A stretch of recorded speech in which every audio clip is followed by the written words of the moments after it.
Hello everyone. Before we get started on this week's episode, just a quick word that YouTube in all its infinite wisdom has decided that some of the Die Party games are now not suitable for advertising. It doesn't mean a whole lot for the content. I'm not going to censor the videos in any way, but if you'd like to lend your support so that Die Party can continue to grow, please check out the Patreon or subscribe on the Twitch channel. Enjoy the episode.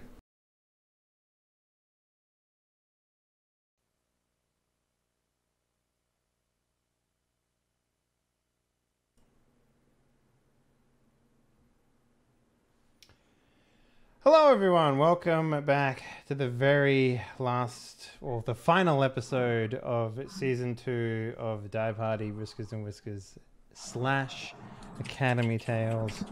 Yeah, the finale, the grand finale. I don't know what to say. Eric, have you got any well wishes for us? Yeah, you guys are almost mouse guards. You got this. Sweet. Well, let's go around, introduce all our players for the very last time for this season.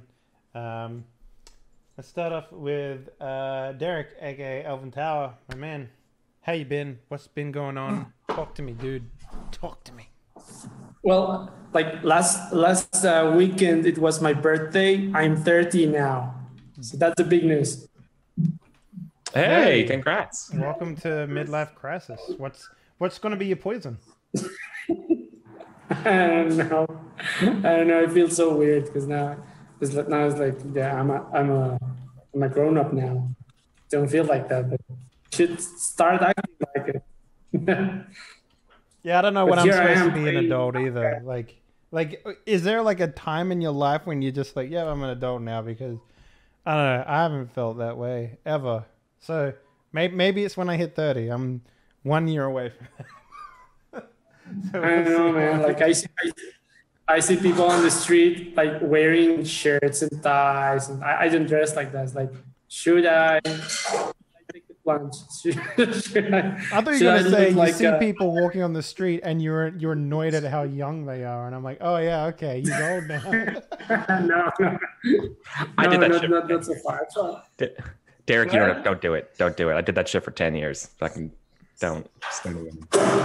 Nah, man, you can Do wear a what, nice like- button-up shirt and a nice dinner jacket. You don't have to wear a tie to be professional. You know what I'm saying? It depends on where you work.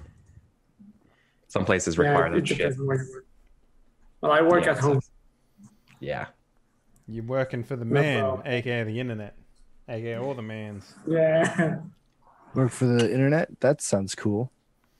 Yeah, it's a big place. It's a big place. So,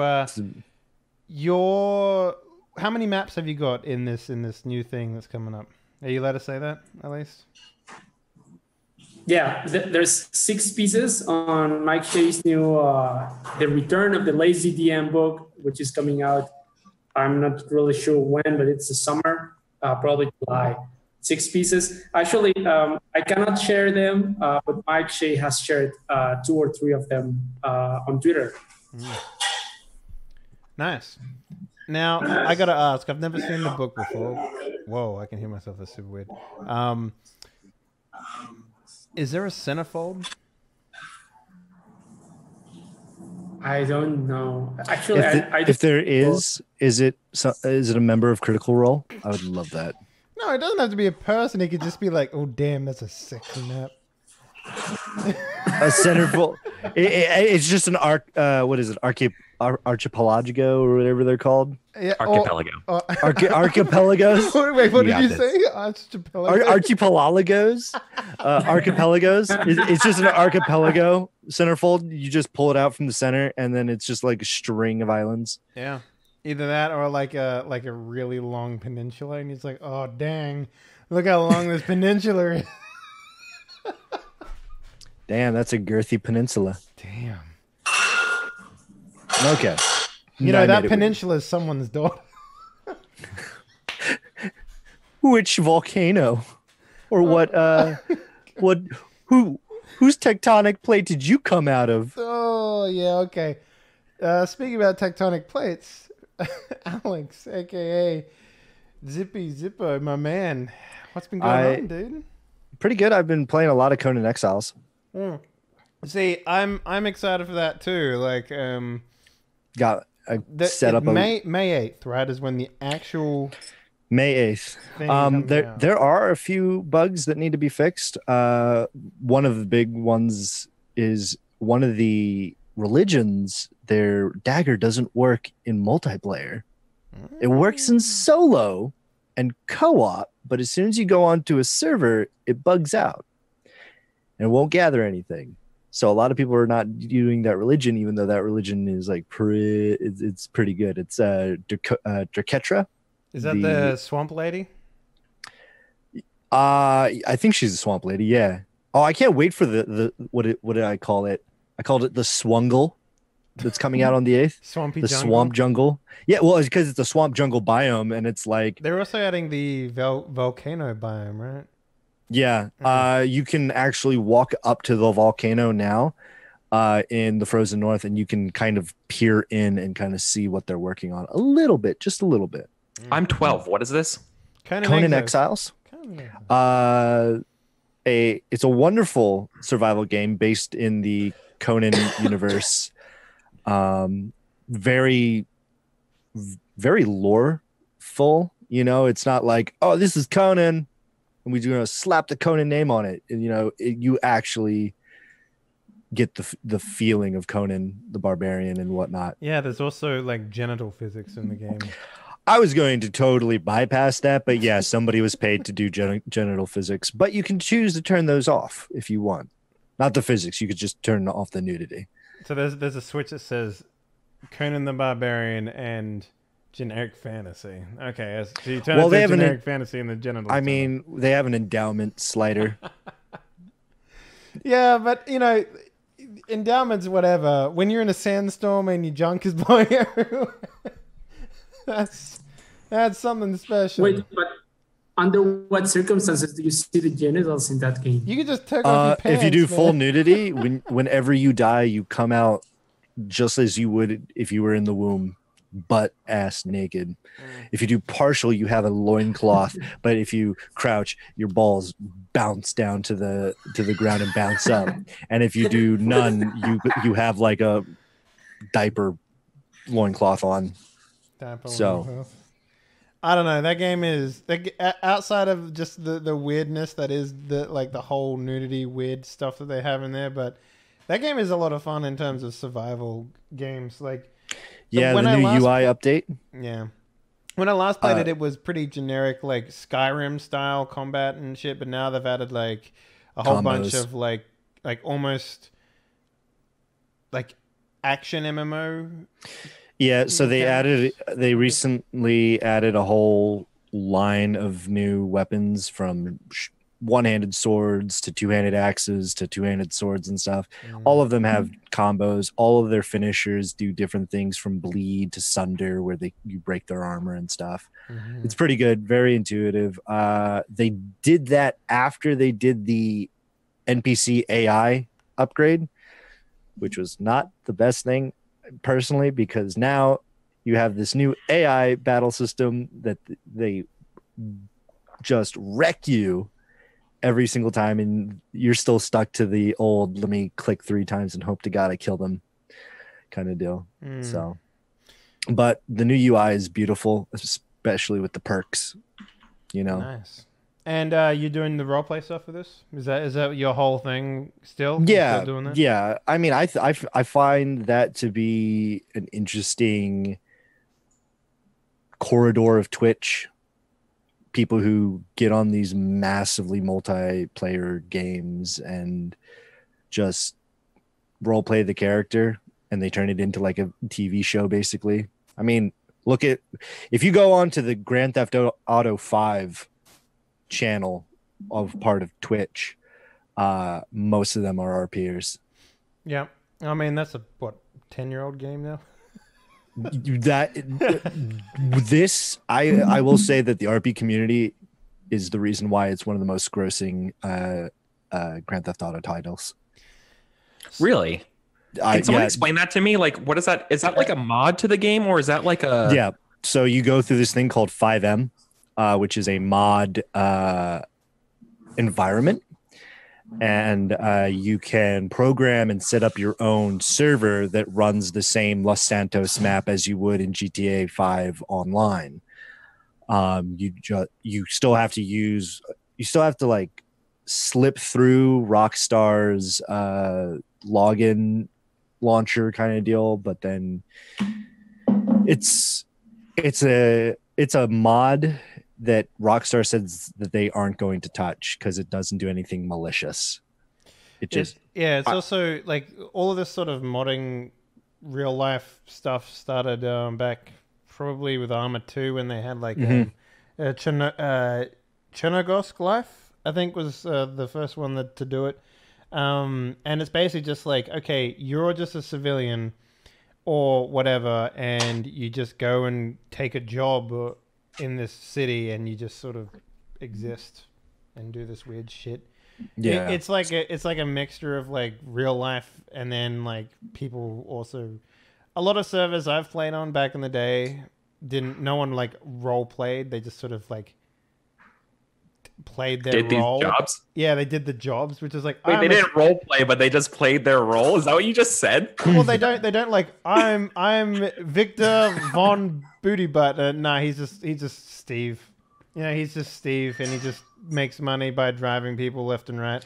I love that. That kind of sounds to me like a Walmart simulator. Mm-hmm. I did one stream. I did a character who runs the Quickie Mart, and every time somebody came into the Quickie Mart, I would make them give me money for things. I would buy out all of the merchandise. So, like, they would come to me at the counter and stuff. It was just funny.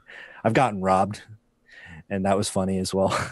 So, those sorts of things are really interesting, but more interesting than that, let's talk about Kika. Yeah, let's talk about Kika. What's up, Kika? What up, Kika?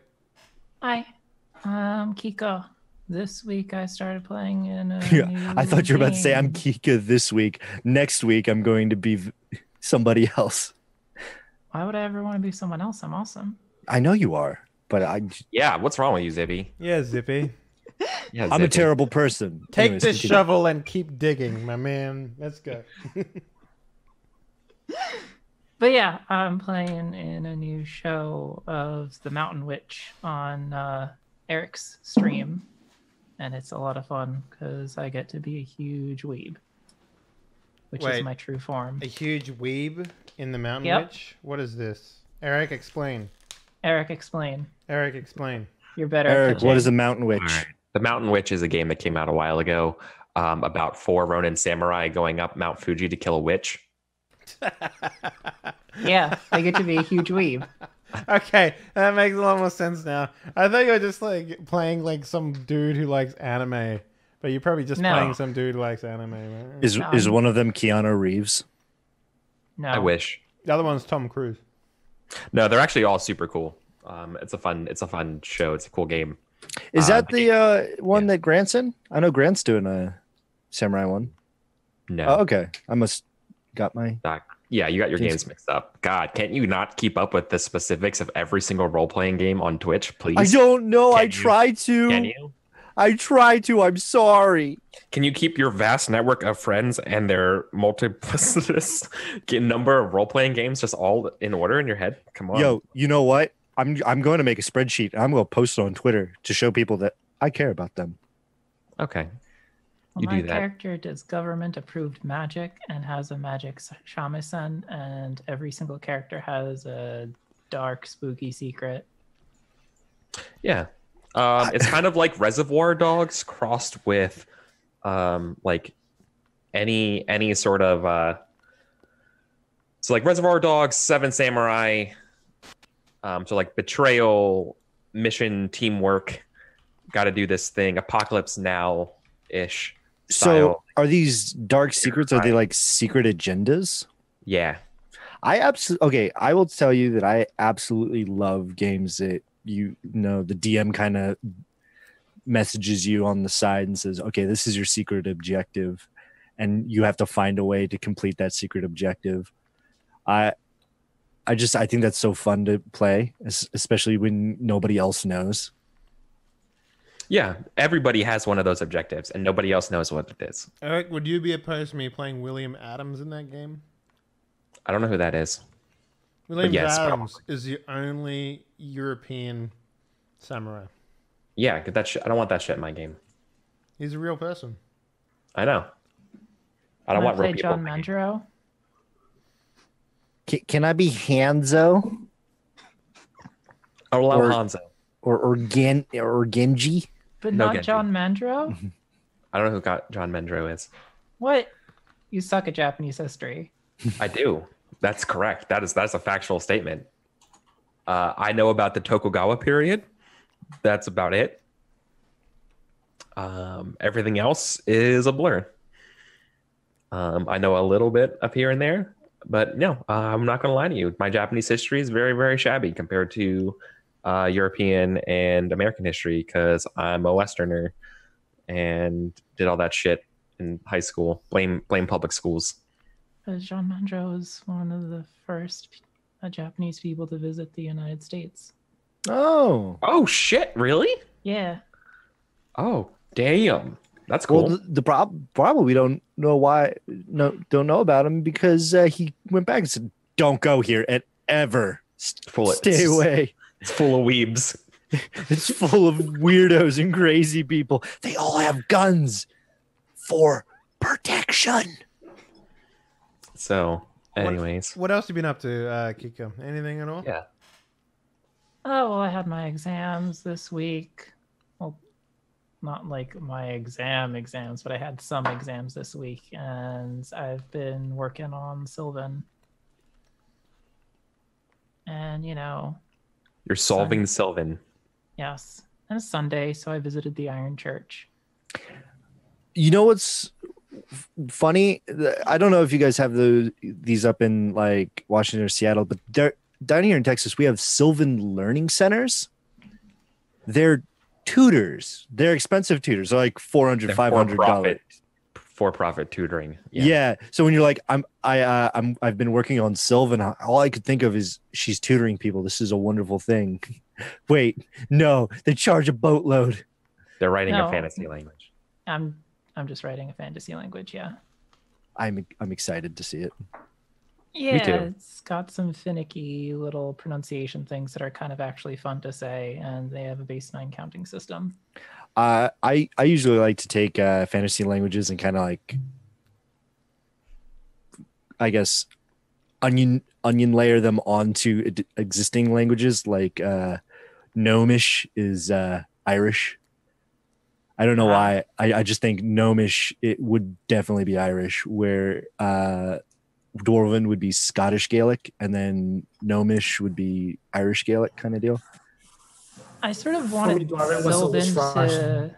I sort of wanted Sylvan to have some sort of real world influences, but not be entirely based on a singular real world thing, because Sylvan are kind of like otherworldly. Yeah. So I intentionally have like some level of separation while still making it like comprehensible. The people. Are you sorry? Go ahead. Oh, Zippy.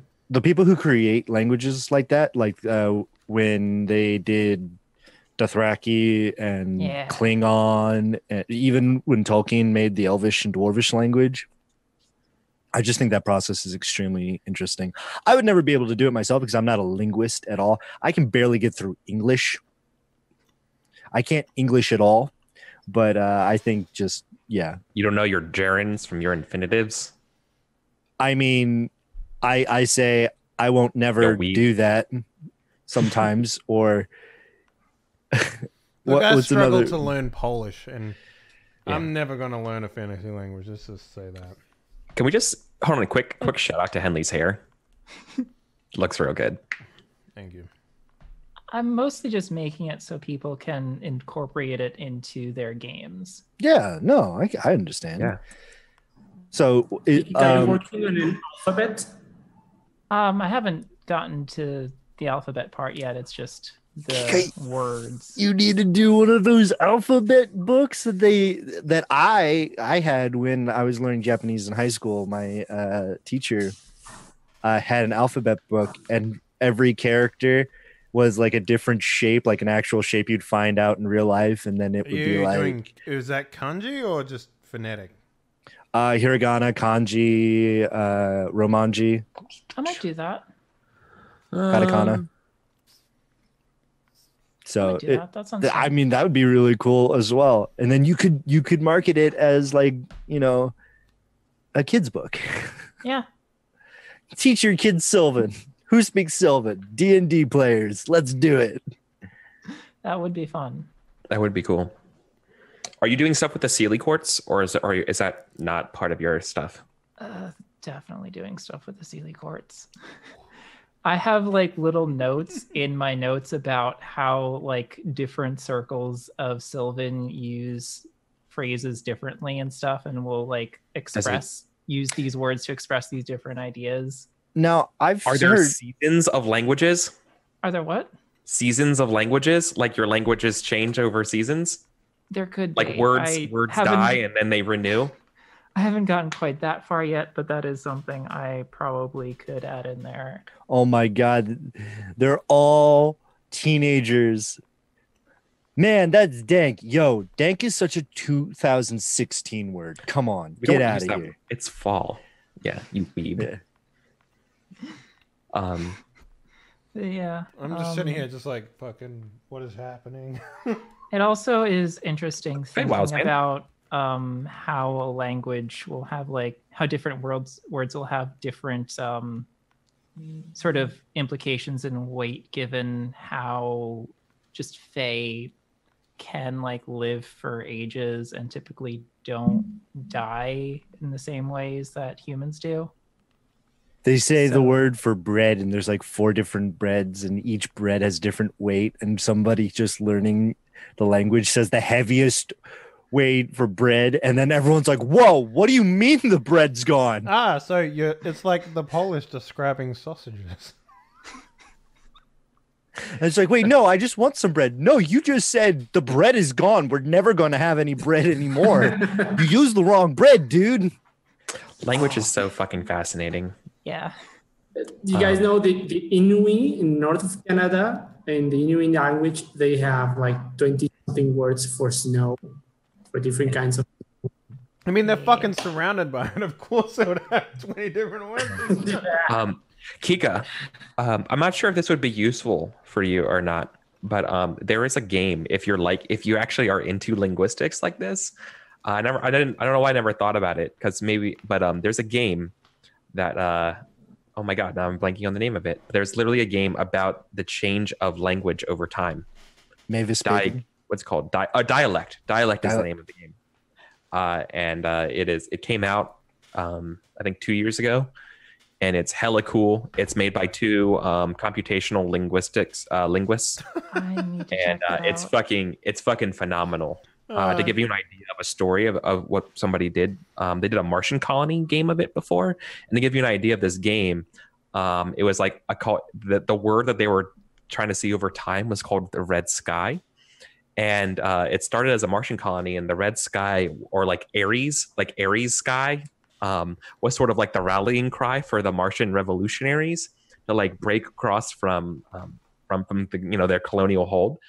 Which then morphed and turned into, after they lost, ultimately turned into just sort of like a capitalistic term, and ultimately at the end of it became a drink at a bar. Nice. As like how it's remembered hundreds of years later. Like it's like you can watch the message and essence of a word change over time, and how different people use it based on circumstances. It's a really cool game, Dialect. Check it out.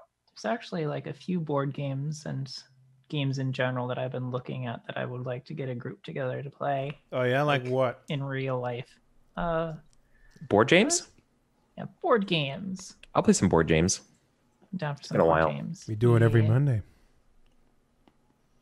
Yeah, but you're on the internet. That's a filthy internet space. Photosynthesis, Ex Libris, Azul, stuff like that. There's one that Patrick Rothfuss name dropped at PAX East. Has that guy released his fucking book yet? Like, bloody hell. His How his long game is it gonna fucking take to really release the fucking Yo, I have not read his books, but I got the chance to play the game Tack at a bar. Hot damn, that game's Tack? fun. I need to Tack. check that out. Tack is really fun. It's this How's it weird game spelled? between like isn't it called like TAK or something like that? Tack? Am I saying it right? It's from those books though. King Killer, right? Oh, Tack. here's the thing. Oh, I've yeah. forgotten more Tack, about yep. King Killer than you have ever known about King. I've never read the books. I don't know. I'm just saying what people have told me, right? Yeah, that's Yeah. what I'm saying. I've forgotten more about that book because he hasn't released the next fucking book. Like he'll release the next book and I'll be like, right, time to read all the fucking books. Isn't that like a Scraps joke? Is it?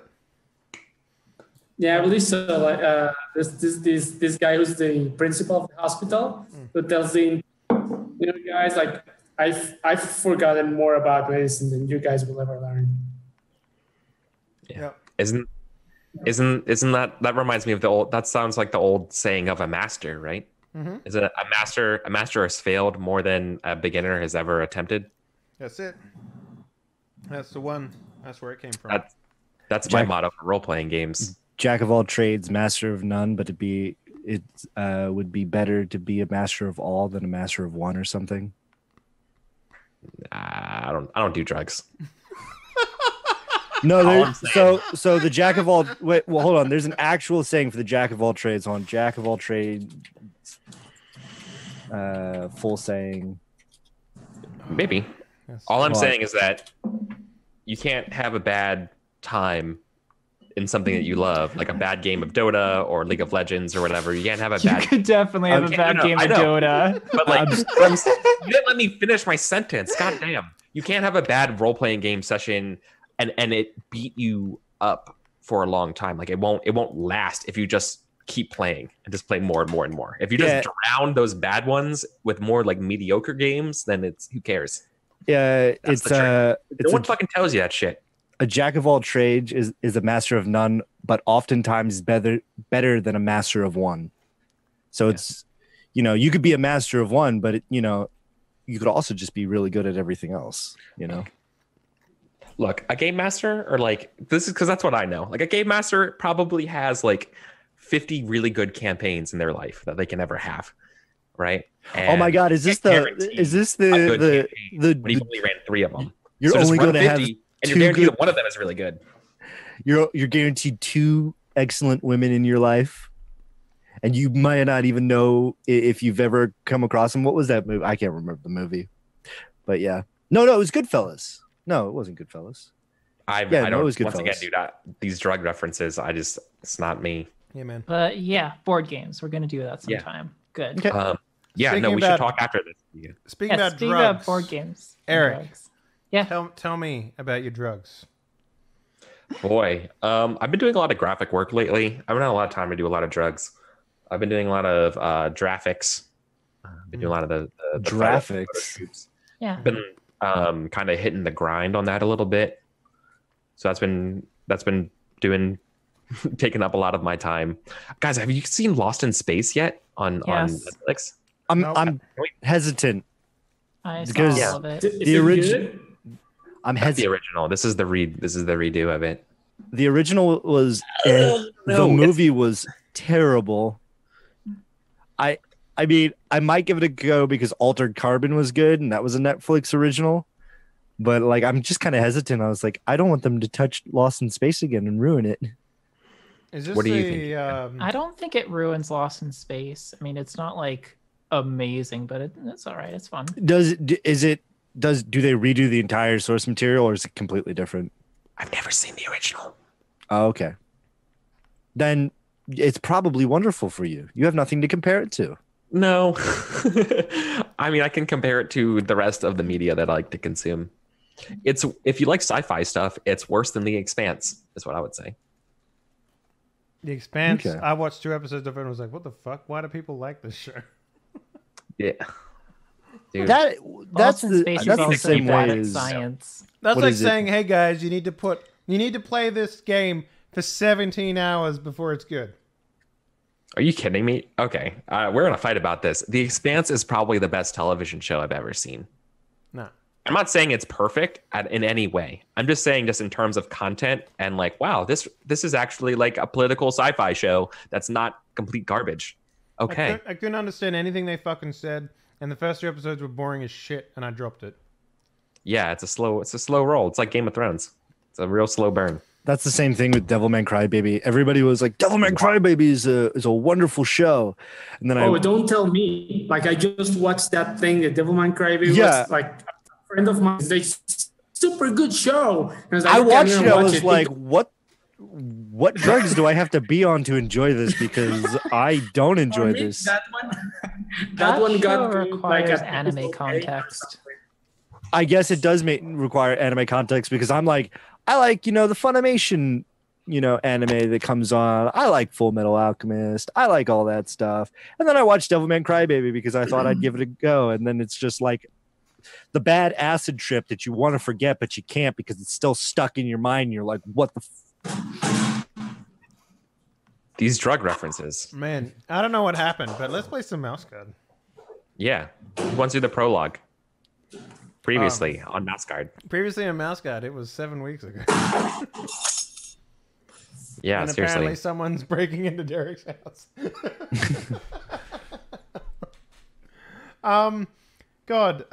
Shit. The last episode. What did we fucking do? Oh yeah, we went outside the scent border, right? Yep. Yeah, so we went outside the scent border, had a mission to go outside. We traveled all the way up to the border of Pebblebrook and the scent border, and there we learned how to, apply the scent. And then we convinced our handlers to take us on a great adventure over to Fort Dale? Is that where we went? I think so. I think so. Anyway, we went there because there is a coming of age type of trial where the mice or tenderpaws would go and mark the statue in some way, put something on it, maybe a hat or like write an inscription on it or something like that. It's called vandalism.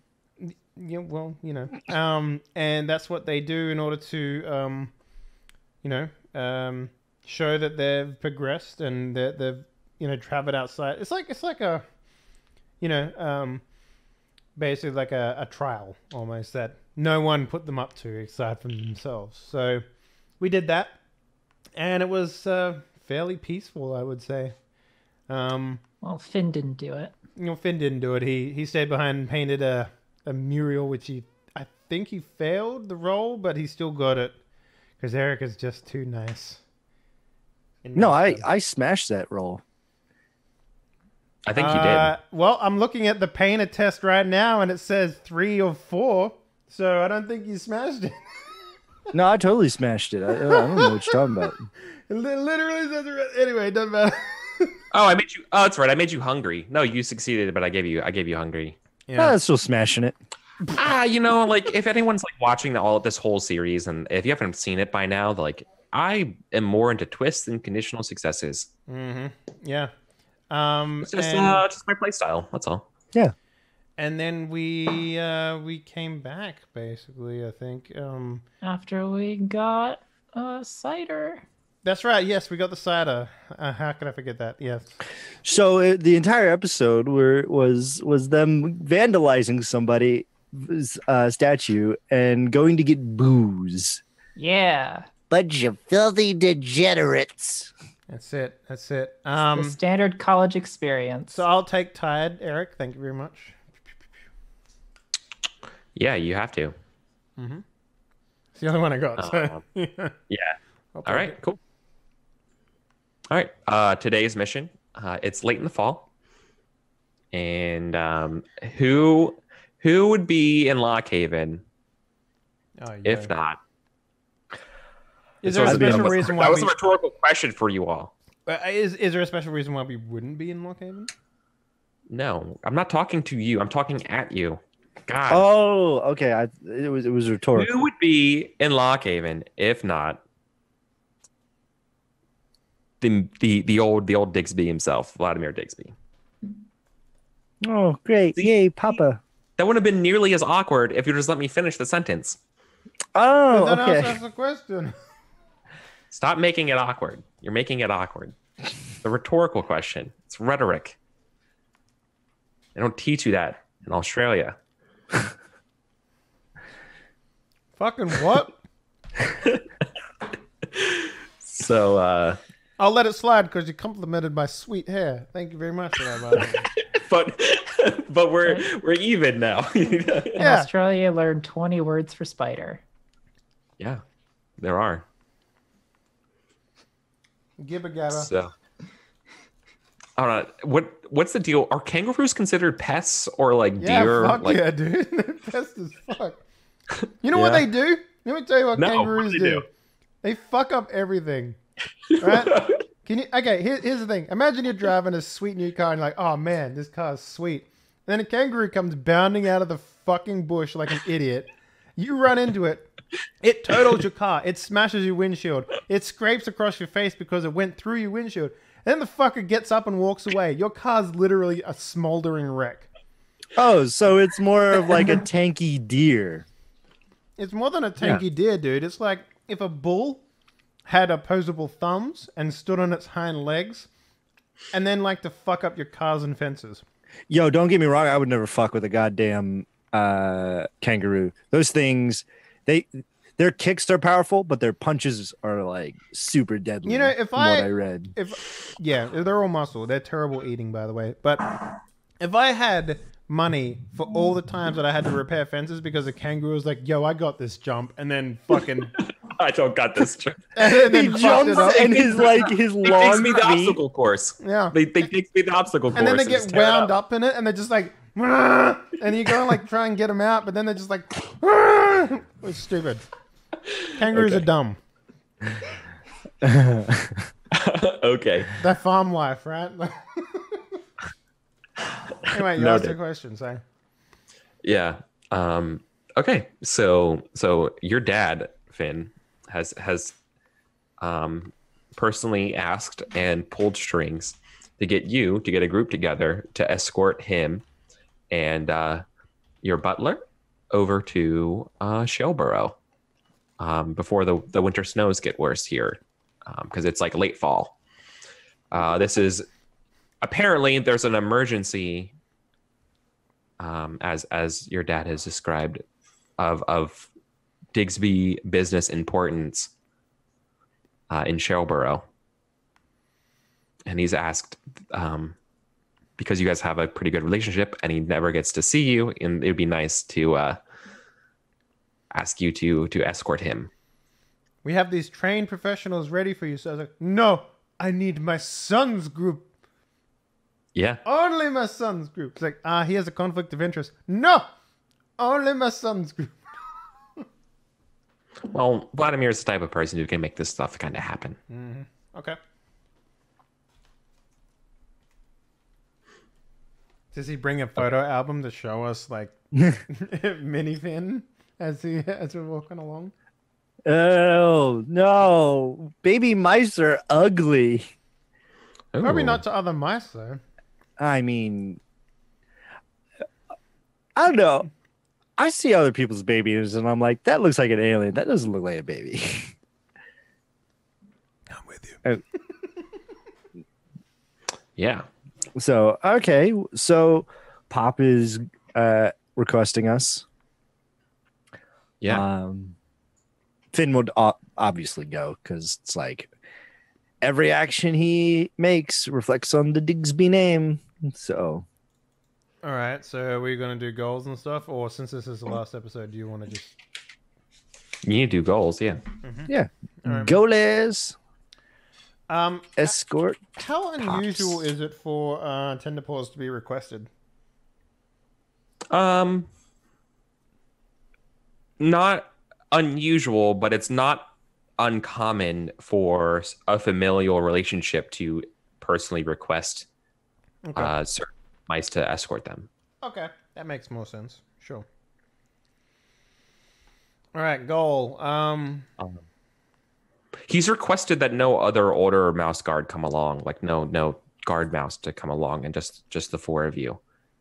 If that's something you wanted to put, like you can imagine at the start of the session, if that's not something you would necessarily agree with, and you would like to petition, we could do that.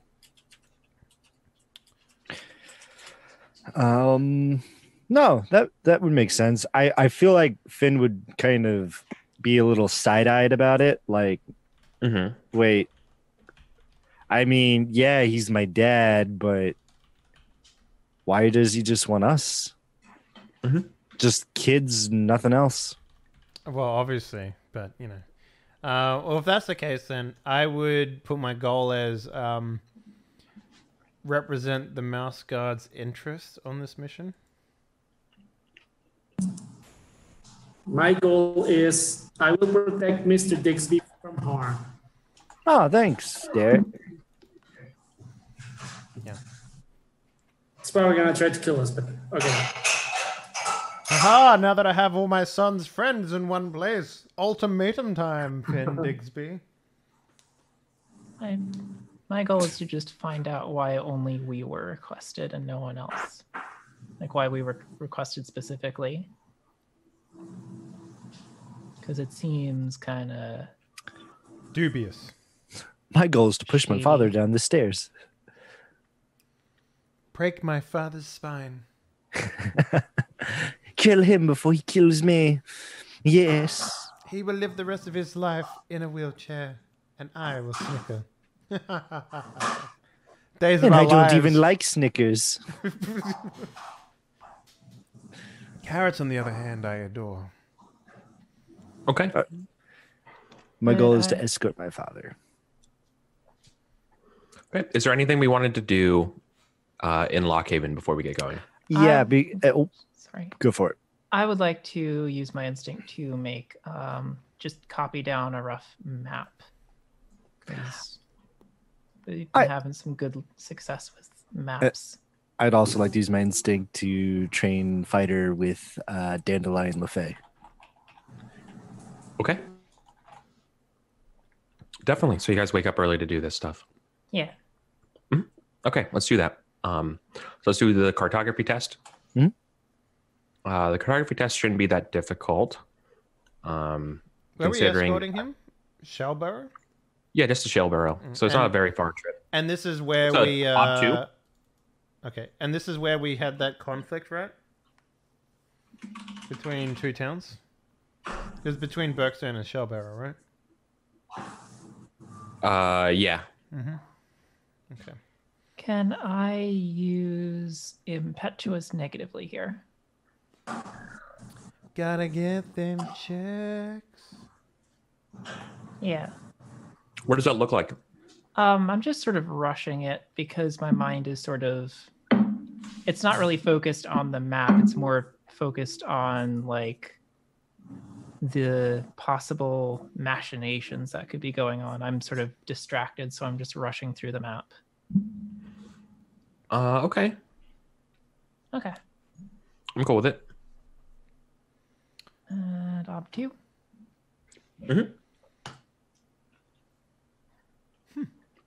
Nailed it.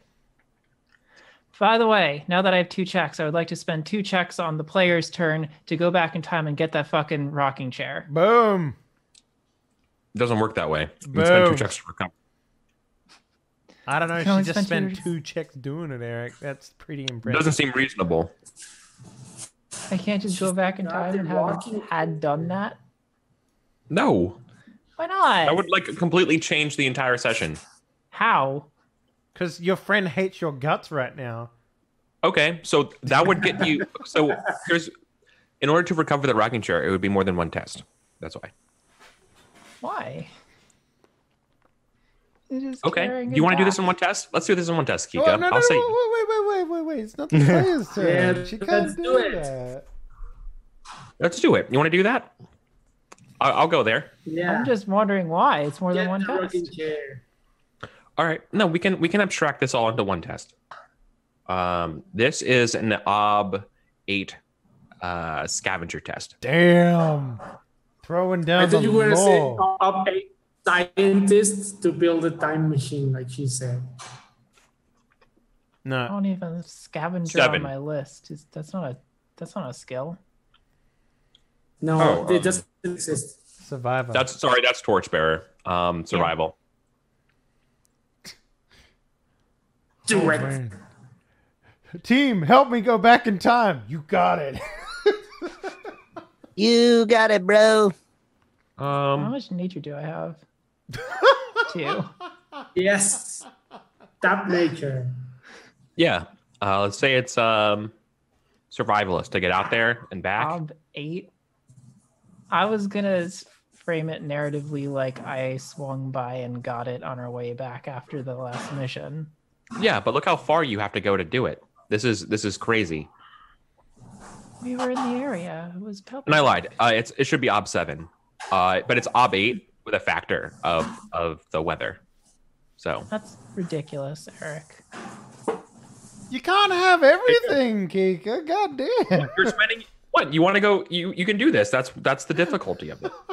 It wouldn't have been Ob 8 if I had done it during the last session. But you didn't.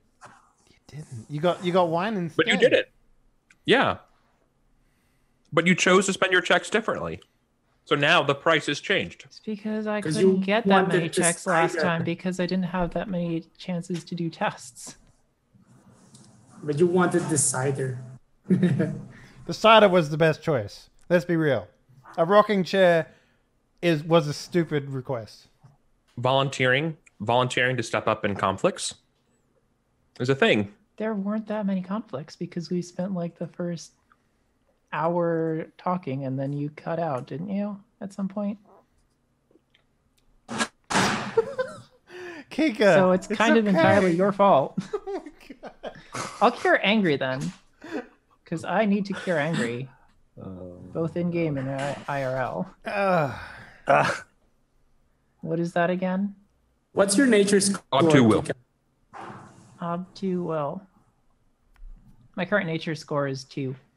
People could help you on the test. Oh. But I have a base survivalist of 2. There's no way you can get to 7 points because you can only get 2 help.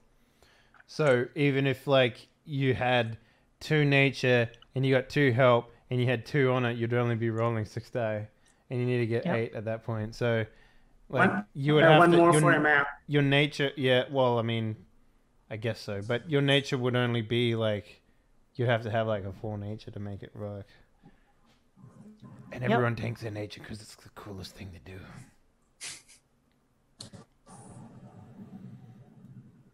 Mm-hmm.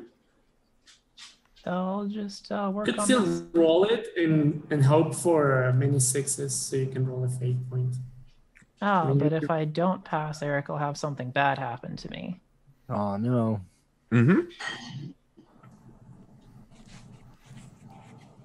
Then I'll just sit on my check. Or you could just roll well. You could roll a bunch of 6s. That's true. Don't You be could. glib. Let's just get going. I'll sit on my check. That's the spirit.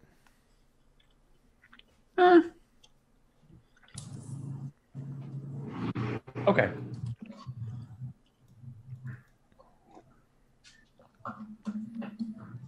Zippy, it's to you, right? You want to Okay. do your instinct? Yep, I get up and I go meet with Daniel LaFay and I say, hey, I am going to be taking my father on a mission.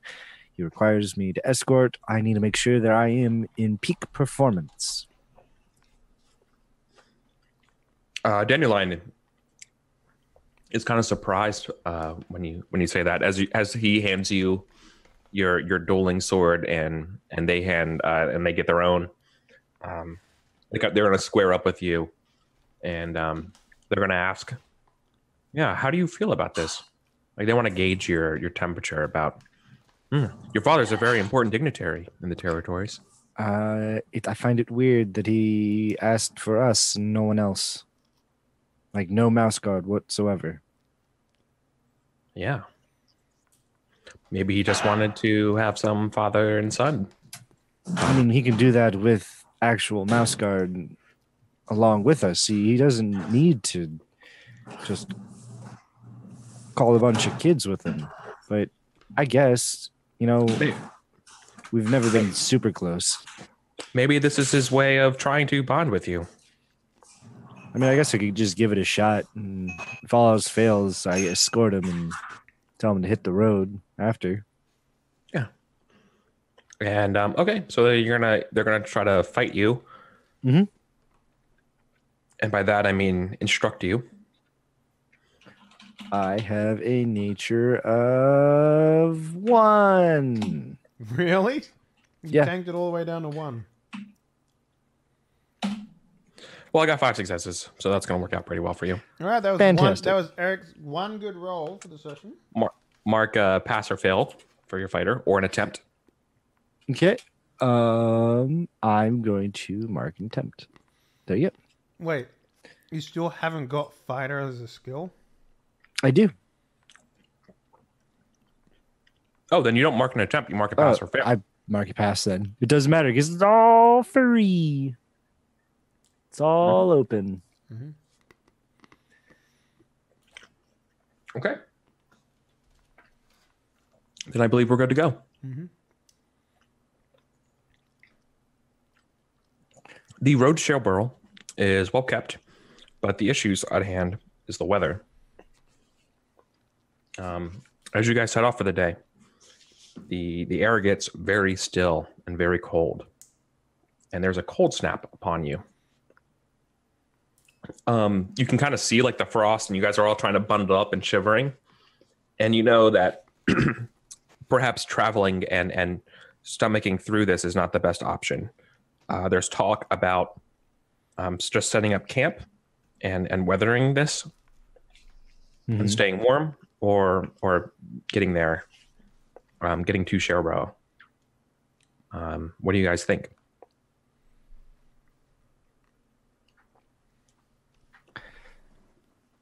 So we're on the road to Shelburne right now. Mm-hmm. I think Finn would kind of be ahead of the group at this point. He's still kind of like side-eyeing the whole idea of them out on their own, you know. But he's still just gonna keep ahead and keep a lookout for danger and whatnot. So are we going to keep going, or are we staying? I don't know. Imagine there's like a blustering of wind, and you guys are getting buffeted by flurries. Can I make a weather check to see how long this will last? Yeah. Definitely. All right, I don't have it, so this would be an attempt. Right. So like we have the whistling winds. We have those shades of gray, whites, and those light blues kind of covering a carpet of reds and golds. Mm-hmm. You guys kind of like we cut to like Hunter on a log. Mm-hmm.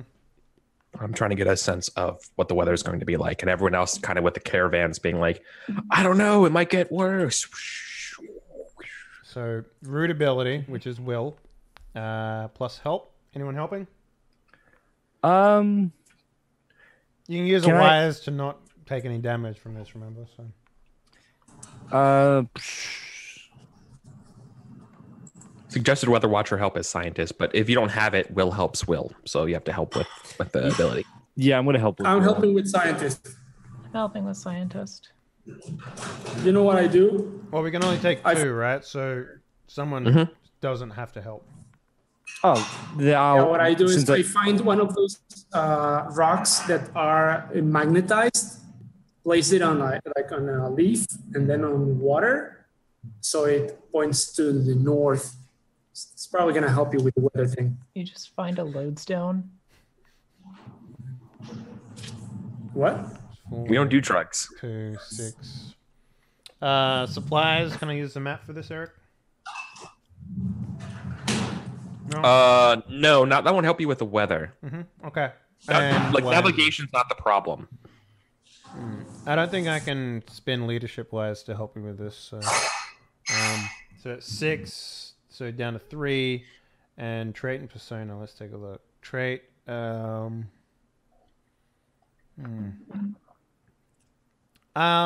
I'm gonna use fearless on this, so it's just a success. Maybe because like stand out in the wind and sort of get an idea, and maybe look a little deeper, or maybe go a little deeper into the wind a little bit to get an idea of stuff. And persona. So what's that? I'm rolling 3 dice. What's the odds? I'm rolling 6. Okay, but I get a success at the end. Right. Yeah. You're going against fall, but fall is a little bit uncomfortable because the chill and the flurries is making this an extra factor on top of the test. All right, I'm ready to roll. Okay, me too. All right, so 2 successes, 3 successes. Okay, so we tie. All right. I'm gonna throw a fate point in that, and explode that 6. Okay, Go for it. That's no good. I could use a persona.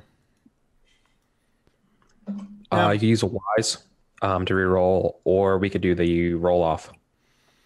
Roll off would give me 2 opportunities to upgrade will, right? So No, you would use nature. use nature. Yeah, if the first test was will, then the second test would be nature. What are you rolling nature wise? You're rolling 6 nature? 6. 5. I would actually be rolling 5. Because I'd be rolling 1 nature, so there's no point in even doing that. Yeah, unless you want to take an L. Yeah, probably don't want that though. You could use another trait to break it in my favor for 2 checks. You know what? Yeah, I might. Or do you can that. spend a persona or whatever to. No, because I'm only be rolling 1 die with the persona, so there's not a whole lot of reason to do that. All right, yeah, I'll break it in your favor, Eric. Okay. I'll use So, what I was thinking was maybe I could use hard worker, and maybe I stay out too long, and maybe I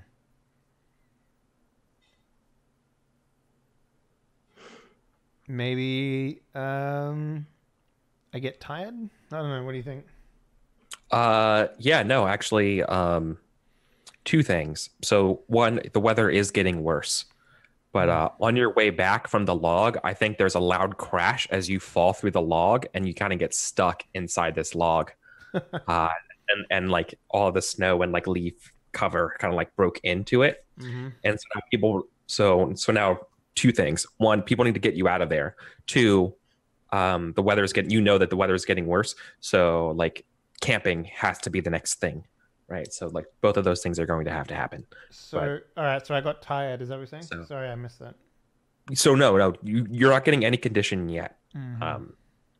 Just what happens from failing this test is that the weather is getting worse, and how you were fearless trying to get up there and hardworking to like stay out in the cold. Like you thought, the limb or the dead tree that you were on to get a better sense broke, and you crashed into it, and so now you are stuck, pinned inside of the snow and bark and bits of tree matter. Everyone else heard that, and so now they have to come rescue you. Cool. Help me! I've fallen and can't get up. Should got life alert, dude. So he's snowed in with sticks and whatnot, right? Yeah, like imagine a huge log on the side of the road, right? Like it crashed in, it fell, Yeah. it collapsed under the weight of the oncoming snow and leaves. Is there any way that I can get the branch and start digging him out? Yeah, you want to find a branch to help him? The branch that busted, did it land anywhere near him? Or is it in the hole with him? Oh, sorry. Hold on. So I'm describing a branch because imagine a branch was on the ground, right? A branch that has already fallen has been on the ground. Yeah. Hunter was standing on the branch, getting a sense of what's going on, and then the branch just kind of snapped and broke, and he fell in with a bunch of the twigs and leaves. Oh, okay. Yeah, no, into the ground. You know what? I might just start digging out with my paws, and right, like there's no sign of him. Like he just collapsed into like a bank, right? Like it just poof. Oh, even the like whole hear kind him, of. but like he needs help. Yeah. I guess I'll just start digging for him. Yeah, I'm gonna help. I'm digging. Come on, Skylark. Dig. What would that be? Health. Health? Can I throw nature in as well without having to tap it, since it's in a mouse's nature to burrow? No, It's not in the nature. I thought it was climbing, hiding, and running, right? and foraging. escaping. Hiding, climbing, escaping, and foraging are your 4 nature descriptors. I thought it was digging as well. I don't know why. No. What? You're not a badger. That's a weasel, man. Are you a weasel? Mice dig. Anyways, yeah, so I'll just throw health at it. Start digging them out. Okay. So then you're all gonna. So I think the 3 of you are helping. Okay. Yep. Yeah, but you know what? I'm gonna call for Mr. Dixby to help too. Hey, Mr. Dixby, aren't you gonna help us? No, child. I am here simply for the ride. I actually feel like Brighton Gray. Have growing up with your Finn, butler. He would definitely run over to help me as well as soon as he notices. They're your friend. Yeah, totally. Absolutely. You get an additional die on this. Okay, and then I'm going to invoke compassionate. Positively, because even though Hunter and I have had our differences in the past, I don't want him to die. Yeah. Okay, so what's the ob? It's a versus test. Okay, I'm ready. And I'm going to be rolling 6 dice here. I'm rolling 11. Cool. Watch me get a 0. Okay. Exactly. Eric Fulgaris dice. 2 successes I on 6 told you dice. not going to roll higher than a 5, man. That was your first roll, so. Yep. Okay. Yeah, you're able to. You succeed. That was with it. You tap your nature, right? No, that was with the 3 help, the 1 help from Brighton, and compassionate. I didn't tap my nature. I was only going to use nature if digging was part of a right mouse's nature. You've only got 1 left, right? So. Okay. Yeah.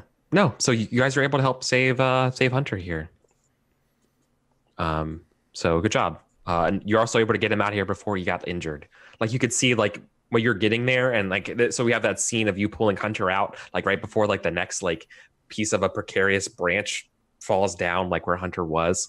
Right, and the rest of the branch kind of snaps, and that hole that he fell in it closes in, just fills up. I really love this game because whenever you describe like branches and shit falling, right?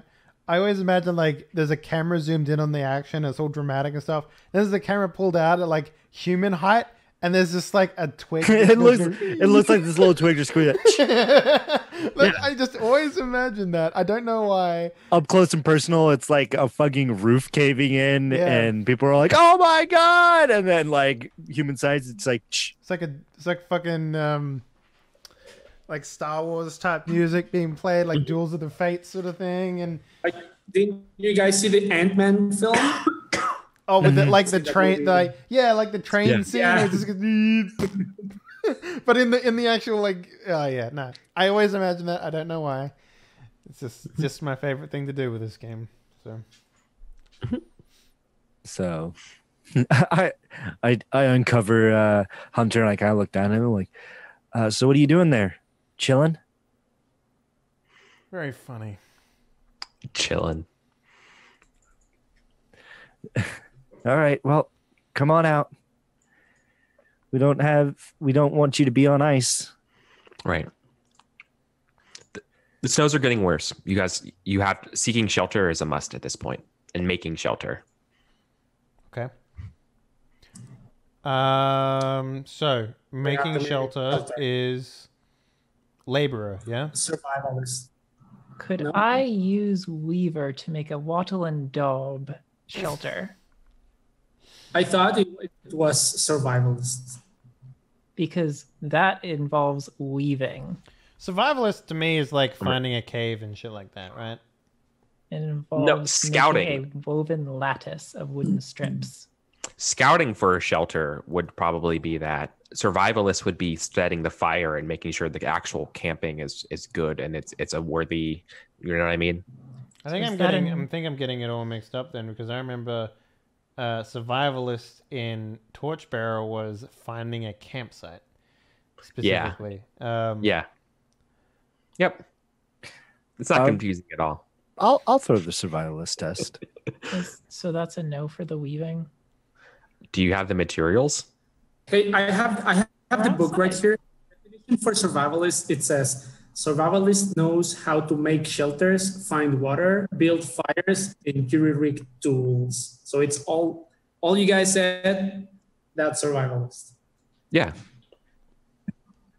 Oh man.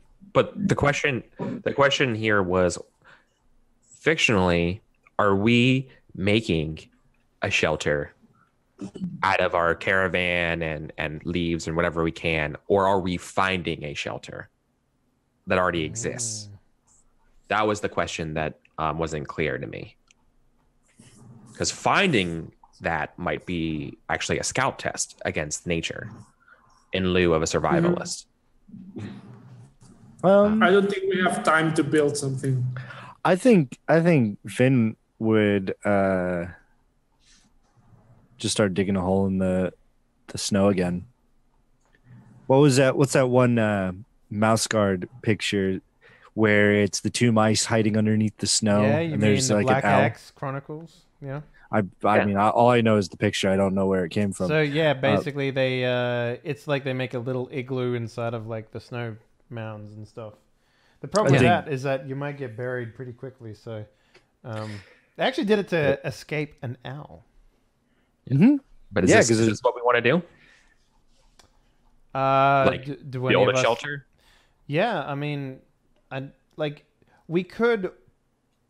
So I'm can help with labor with that sort of stuff. That's not a problem, and I can also help with scouting. So either one, I'm fine with. We just need to make a decision as to which way we want to go. Yeah, I'll roll the. If we're making like a snow shelter, I might take like sticks and leaves and sort of make like an in the snow roof to keep it from caving in on us. Yeah, definitely. Okay. I guess we're making shelter, Eric. Okay. So we're gonna build a shelter for the group. Who's leading this test? Sounded like Finn was gonna be. Sound like Up, so. Yeah. I'll That's do what it. I'm hearing too. Okay. I'd like to invoke the spirit of Graham Weatherfields to help me. So you're going to be a backstabber and selfish? No, I'm going to be the best survivalist in the party because I'd like a supervised survivalist. Yeah.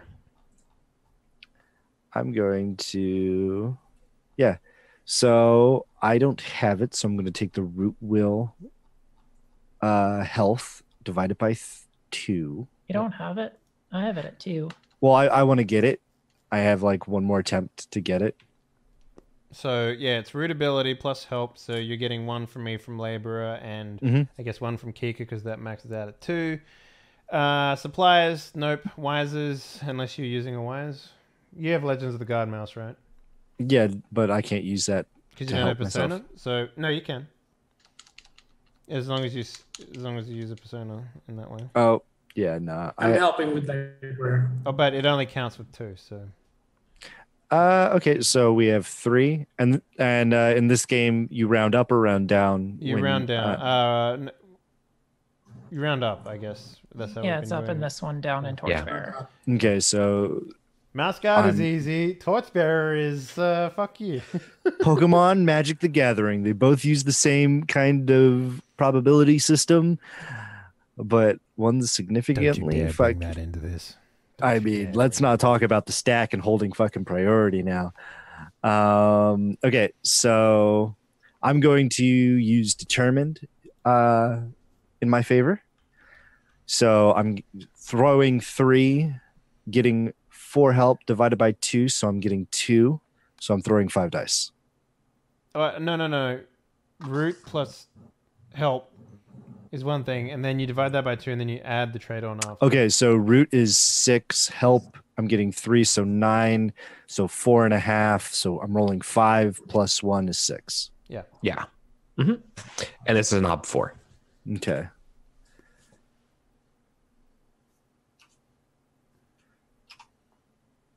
All right, let me see. I got a 6 and I have a fate point. I'm going to explode it. Okay. Good luck.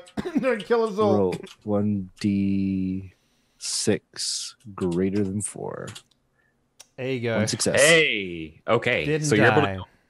Yeah. Okay. So the shelter is made. So everyone is kind of crawling into it out of the storm. Who's going to set the fire? That's survivalist, yeah. Oh, I just got survivalist in Excuse it me. too. So this is sort of the downtime as you guys. So Zippy was able to get us out of the fire with that extra fate roll, getting a 5, tying the survivalist test obstacle, therefore passing it. But now the question is sort of like the awkward time of not being able to move and staying warm and safe in here. Mm-hmm. What type of roll is that? Survivalist? Survivalist, correct. Kika, you want to throw some dice? Yeah, sure. I got a 2 survivalist. Okay. It's a same obstacle. Can I use nimble positively to be able to like keep the fire at like a good small but not too small size? Sort of like maybe like taking out like some of the kindling quickly, and if it starts getting a little too big and putting it in the right time. Yeah, this is totally so this is like keeping the fire going. This is like the food and just camping, right? Yeah. So is anyone helping? I can help with leadership wise because I don't think labor really counts in this instance because I don't think I can really labor much in a hole in the ground. So maybe I'm in charge of rationing. I guess. I don't know. I'll help with laborer. I'll help go gather the sticks and whatnot. Oh, Try to I thought we were all in a little hole. I would assume that there's a way out of the hole. Yeah. But like if you go, the whole point of staying in the hole is to keep warm and dry. Going out into the snow again defeats the purpose. Or else I would have used labor as well. But I don't know, maybe Eric doesn't care that much about that. Start shaving. No, helping with laborer would definitely work. Okay then, I'm helping with labor. Easy. Me too. Okay. If going outside is that dangerous, I still have my little vest that I usually wear. I'm going to take that off, throw it on the ground to let them set fire to it as kindling. You wear a vest? Yeah, I look like a little dandy boy. Sometimes I have a little cabbie hat too, a peaky. I mean, you can't be naked in Mouse Gun. Don't be ridiculous. So I can only get 2 help though, right? Am I reading that right, or is that only in conflicts that only happens? I thought that was only in conflicts. I think it's only in conflicts. Okay. Yeah. Only in conflicts. Because why would you ever have more than 3 players if that was the case? Because 1 player won't be able to do shit. 4. I will re-roll those failures. That's a persona. Eric's right? like, what could go wrong if I just put 1 weather obstacle in front of them? That's okay. Re-rolling failures is a persona, right? Yep. But you need a wise, relevant wise. All failures is that. Yeah. Yeah. Should be rolling 4 dice, but you need to say how Legends of the Garden Mice helps you, I guess. Mm-hmm. Well, I was probably remembering that whole thing was with them hiding from the owl in the snow, and Chronicles of the Black Axe. yeah, I was remembering the time that they spent in there and how it was Samson. I was going to say how it, like in one of the books that I read about this, remarked on how they were able to keep warm, and it was actually kind of easier for them to keep warm under the snow than it was outside the snow because it was insulating heat. So I keep the fire smaller than I originally thought it should be to keep the snow around us from melting. And sort of getting us all wet and Like an putting the fire igloo, out. you melt the ice until it freezes, and then you're good. Yeah, kind of. Yeah. The mouse's name you're looking for was Samson, by the way. I wasn't looking for a name. I'm just telling you, because for some reason I remember the name of all the mice in that fucking book. So don't ask me why, but I do. It's pretty impressive. Nah, not really. Oh, 46 greater than 4. Weave is what I would call 4 it. successes. Wow. Wow. So you got every success, then you got 6 successes. Yeah. Quite the aha. Very good. Persona well spent. Yes. Yeah. Okay. So, no one gets sick or anything during the downtime. Everyone's kind of okay. The demeanor of Vladimir hasn't really changed since we've left. Like, He's probably This seen happens. some shit. You know, I imagine he would have. yeah. In fact, he probably thanks you all for everything you've done so far, and especially the quick thinking feat of his son getting the shelter ready, and probably would he be concerned about Hunter falling through the snow and stuff? And I don't know. probably not. No, No, he's but, kind of a hard ass. yeah. But he's glad. He's glad to have brought, and he probably says something to you, Finn, about it. Says, so a mighty fine shelter you found, son. Thanks. Didn't want us to, die.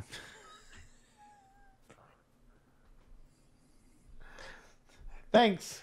I'm also glad we didn't Thanks. perish. Yeah. Thanks. And he says is, that's my son ruining this moment to make sure that you would never want to capture it in a picture.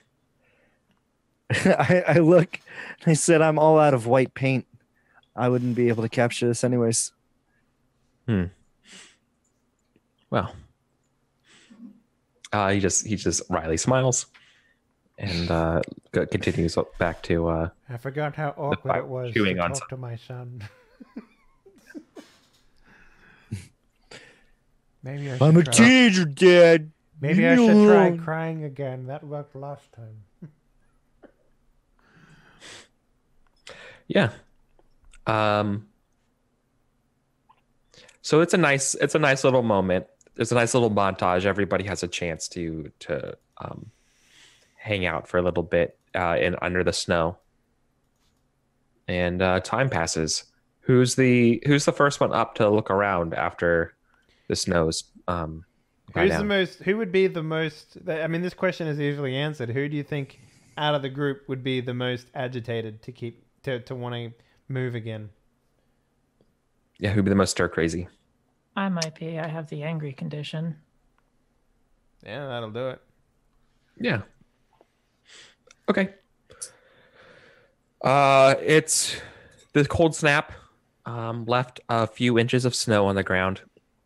But the worst case, or the worst part of this all, is that you're kind of turned around and sort of lost. The trails look completely washed out or wiped out is the better way of putting it. And it looks like we're going to have to pathfind our way out of here. Oh, man. Good thing I have this map. I have Pathfinder 3. I So, have 2. what about you, Mr. Derek? Where are you at? Let me see. I have Pathfinder 2. I have Scout 3. Well, you need to Pathfind this one, though. I mean, Scout can help, I guess, but... Right. Yeah. I think I probably just go to Hunter and shove the map in his hands. All right. Let's do this, Eric. Cool. So this is going to be 5. This is an ob 7 test. What? Jesus fucking Christ. All right. It's 5. where It's were you 5 for going? fall. So the cold. So we're going to Showbro, but the problem here is you're fighting winter, or well, technically fall. Yeah, but the fuck cold winter. snap. The cold snap has added the extra condition of it being cold. Okay. The So, extra obstacles. So the snow is an obstacle, and the actual extreme cold are both obstacles here. all right. So, 3 help. Supplies for the map. Putting it 4. I am going to use...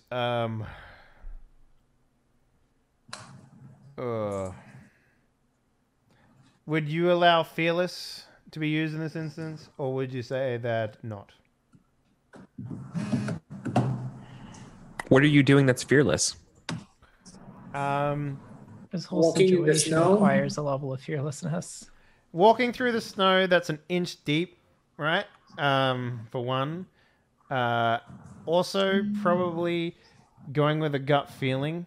I imagine this is more of a gut feeling role than anything because, as you said, it's like you can look at a map, but there's no pathways or identifying features or anything like that on the ground, right? So, Well, I was thinking that we probably kept track of where we came from, and then you could like use the map and orient versus the sun and sure. all that stuff. So maybe hard work would be better than.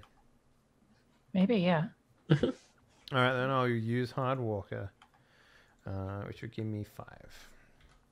And you said the ob was what, 7?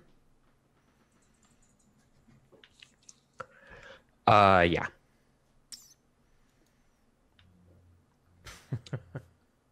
I will use a persona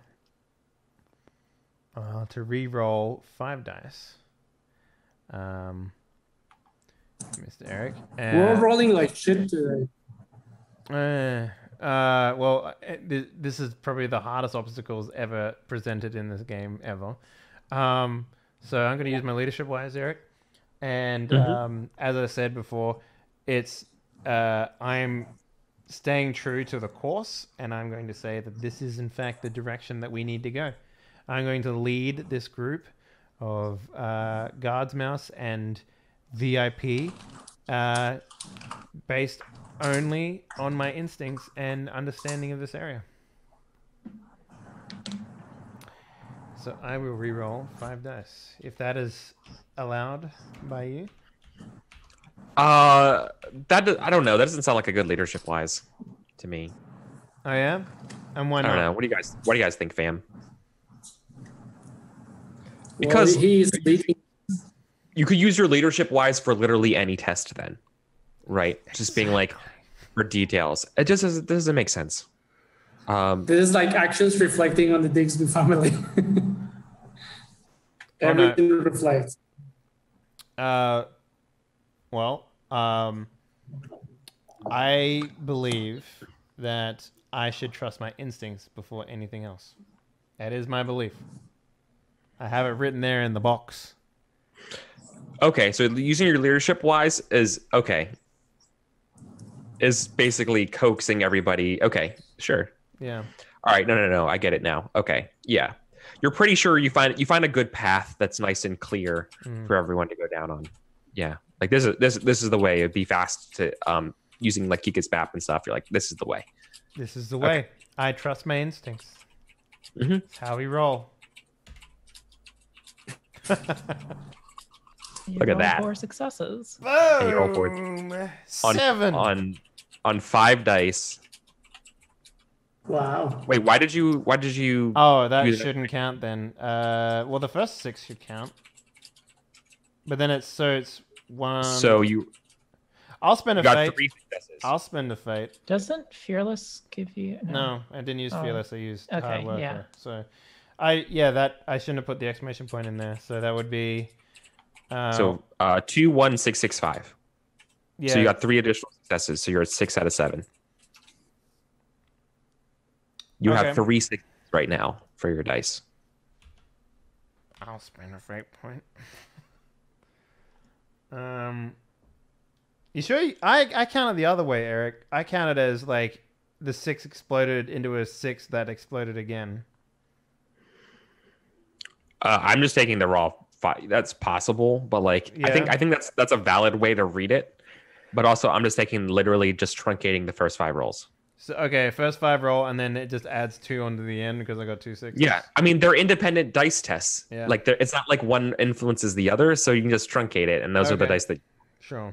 All right, then I'll accept that. The way I've just seen other dice roll out in this game is that it would add 1 to the end of it, but sure, we can. So, if you're happy with that, I'm happy with that. Yeah, I'm good with it this way.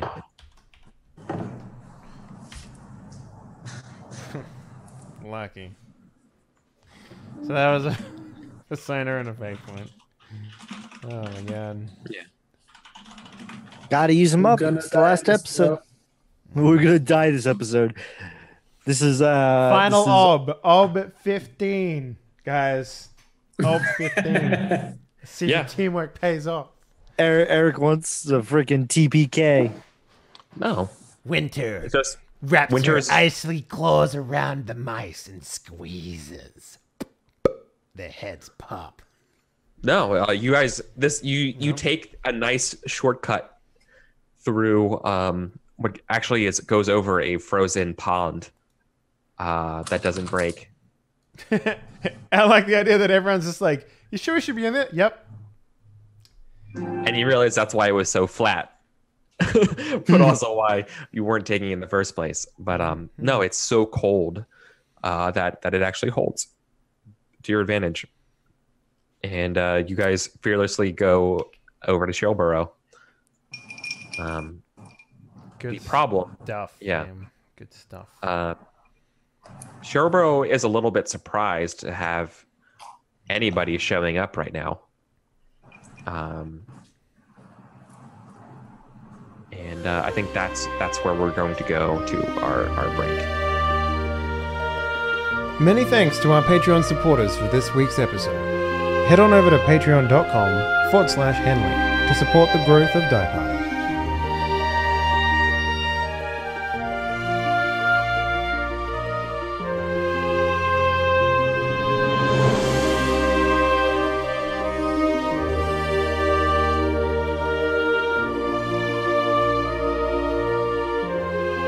Yeah. All right, everybody. So our caravan arrives in Shelborough, and Shelborough is looking over at everybody, and you've noticed that Vladimir has sort of shifted in how he's presenting himself, rather than the fine, genteel self. Vladimir is kind of looking over to Finn, and he takes you aside privately as I think our I forget, what's your butler's name? Silver? Gray. Brain Gray. Brighton Gray, yes. Yeah. Which is weird because you spell it with the American A-Y and not the British E-Y. So, anyways, that's totally a burn. Got him. But what you don't know, that was intentional. All right. Well, Folks, I knew Vladimir I was pretending. asks you, listen, son, can you just would you have any problem with you and your friends just go along with well, just following my lead? Showboro has kind of been a little on edge with the Digsby works since earlier this year. And, well, can you just pretend that we're not Digsby's going in Showboro? Oh, I don't worry. I do that all the time. Love the idea that I'm just like. He looks at the camera and the cam goes out. I love the idea that Hunter's just like, out of the way. We have a very important VIP, Mr. Digsby. Right. No. And he tells you that they want to go this time as the Burrowsons. The Burrowsons. Yeah. Son of Burrow. Yeah. We dig deep and we hide our heads, son. That's what we do as a burrow. We're a dwarf. Okay.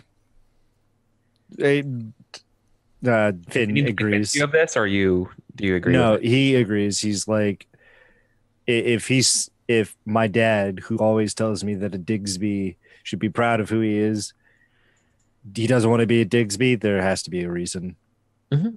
So he's going to go along with it for now. Right. What do you do? What do you say to the rest of the party? I turn back to Hunter, Nicholas, and Skylark, and I say, look, Dad doesn't want anyone to know that we're Digsby's. Why? Probably something to do with that cart that we found a couple months back. Okay, but we're here as mascot. We can't be here, pretending to be something else. Don't worry, you're not pretending. Me and my father are. You're not a Digsby. You're an oak. Sure, but are you saying that we need to lie about our intentions as to why we're coming as Mouseguard into Shellborough? No, I'm just saying that if anyone asks if we're Digsby, you say we're Burrowson. So you want us to lie? Not about our intentions. Our intentions are to escort my father to Shellborough. Digsby into Shellborough, which he seems to have a problem with. But he's only telling us as we're coming into Shellborough. Look, we can go along with it for now. As soon as my dad tries to pull something, we'll let the cat out of the bag. I actually am not comfortable with that, Finn. I'm really not. I'm not even a full mouse guard yet, and you're already asking me to go against what the mouse guards stand for in this instance, which is we're here to do a job, and you want me to lie about why we're doing it. No. I'm just asking you to bend the truth. Yes, I know. That's lying. But not about what we're doing here. We're escorting Mr. Digsby to Shellborough, and you want me to lie about that, which is... Here, how about this? You don't even have to lie. You don't even have to say that we're Burrowsons. Do not refer to my father or myself as Digsby's. You will refer to me as Phineas, and you will refer to my father as Vladimir. If anyone asks me, Finn, I'm going to tell them the truth. That would be very unwise. Not because of my father, not because of me, but because if it is as charged as he says it is, that person that you say that this is Finn Digsby might pull out a knife and he might slit your little throat. Well, then he'd be attacking a mouse guard. But he would still be alive and you would be gurgling on the floor. Yeah, that's not going to make me change my intentions here, Finn. We're mouse guards. We're not here to further your father's gains for whatever reason. I am just trying to look out for my friends that if my name is posing a certain danger, maybe omit the fact that I'm a Digsby. If you want to take the risk, fine. It's not about taking the risk. It's about doing what we're here to do. We are doing what we're here to do. We're escorting my father. My father is here. We have done what we've been asked to do. We're going around in circles. I've stated my intentions. I'm not going to lie for you. All right. Skylark, do you share his views and ideas? Are you like running the three-eyed adder or something? I don't know. I hate snakes. Why would I be running on a three-eyed adder? Are you like running 3 cups and rum? Dad, are we running 3 cups of rum 3 cups and rum. and rum? Dad, How do you know Calls our secret back. passphrase? Oh, what about the slippery warbler? Is that what you're doing? I look back at Brighton. What the fuck's this? He wouldn't say what the fuck. He's just he looks nodding, back. twirling his like whiskers. He's like, He looks like remember doing Alfred Alfred Pennyworth, and he's like, ah, yes, the slippery warbler. Let me tell you a story about that. Back when I was a young mouse working for the Black Ops. Well, I don't know what we're running, but do you share Hunter's ideals? You like get a cut? I'm pretty Really, sure I can Skylark? ask. I could ask my father to pay your tuition and supply you with whatever you need. I mean, I don't need tuition paid. Well, I know, but put money on your commissary. I don't know why I thought of commissary like you're in prison. Put money on your student account or whatnot. I'll think about it. Okay. What about you, Nicholas? I don't know, Finn. Sounds pretty twisted. What's happening? That's what I'm saying, that we go along with it for now. If it shows up to be something vile and nefarious, we can just let the cat out of the proverbial bag. We could let the roach out of the proverbial bag. We can there let we the go. crickets out of the nest, out of the cages. I'm trying to think, why would a cat's Exactly, mouse like- say, it's like No, this thing is the size of a continent. I'm trying to imagine like mice, like mafia taking out a cat with like a bag, like. Anyway, yeah. But I don't know, Finn. Like, we've been hearing good things about the Dixby family for years. What's this? What is you've this? been hearing good things about the Digsby family. I've told you that my father has crooked dealings all over the place. But I don't want to put you guys in danger if it comes to my last name. I mean, No, That's I will why I'm- not standing lie, taking a poke. but I can stay silent. Dad, Skylar keeps asking me I mean, these weird things. I only think that as prospect mouse guards, everybody's expecting a lot from us. They're not expecting us to lie and shade the truth. If you went into a town From that my end, knew that was known to have open aggression against all mouse guards members, would you go walking in with your cloak expecting not to be attacked? Would you take the that risk? sounds to me like a covert operation, and if those are our orders, then it is fine. My father But did that, these and are- he had no problem doing it, and I don't think any upstanding mouse guard would ever have any problems doing it either. Yes, but your Exactly, father was but- also disemboweled by an owl. Doing what's But right. he wasn't because he was a mouse guard.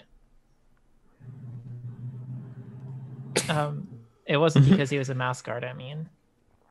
It was because he was a mouse. Right. Well, I go back to my dad. They're not going to help. Well, Skylarks are on the fence, but they're not going to help us. I just want to know what game you're running. She wants to know if we're doing the slippery warbler The three-eyed adder. or the three-eyed adder, which sounds completely phallic. Yeah, he busts out laughing. I was like, no, I'm not asking you all to do anything sinister. Not after the generosity and compassion you've all shown each other on this trip here. I'm only asking to expedite things in town. You see, if I were to use my full name, they'll be asking a lot of questions and a lot of questions on you as well. All right, then. If you're going to be like this, why don't you just tell us why you're here, and then we can make that decision whether or not we want to help you do this ourselves.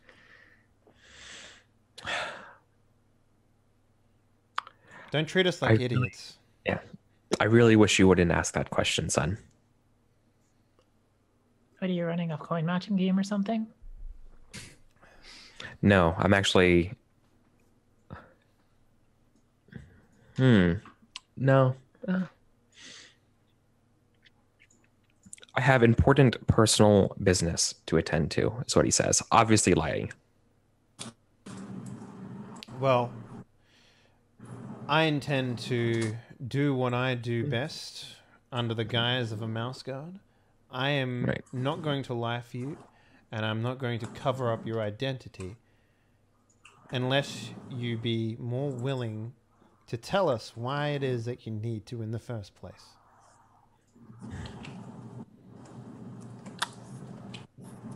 I'm not sure why you're so skeptical of me.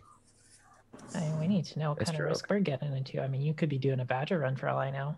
You literally asked us to take you to Shellborough, and now you're asking us, while we're on the outskirts of Shellborough, to lie on your behalf. Yet you asked me why I'm so suspicious of you. I need you. I know. I need to. No, I'm just trying to think of the way what exactly he would say here, because he doesn't want to give away why. Let me say something. It sounds to me, Mr. Dixby, that you brought us here because you think that we are young, we're children, and you can convince us to do things. If you had brought 3 mouse guards, they would never have accepted this. I put my hand on Nicholas's shoulder and just nod solemnly. I was like, yeah, exactly. We're not stupid. We're not children anymore, he says, looking up at the adult. Like, yeah, it seems like you're trying to be a worm wrangler here. Right. But it is true. 3 mouse guards wouldn't accept. Right. So I want to be very clear. Vladimir is not trying to muscle you into going along with this. In terms of like trying to swindle you kids into doing this. His demeanor is very calm, and he's just asking you guys to trust him. He's saying I can't divulge the intimacies of my business, but I can tell you it's important, and I can tell you that doing this would help the territories. I am inclined to not believe you.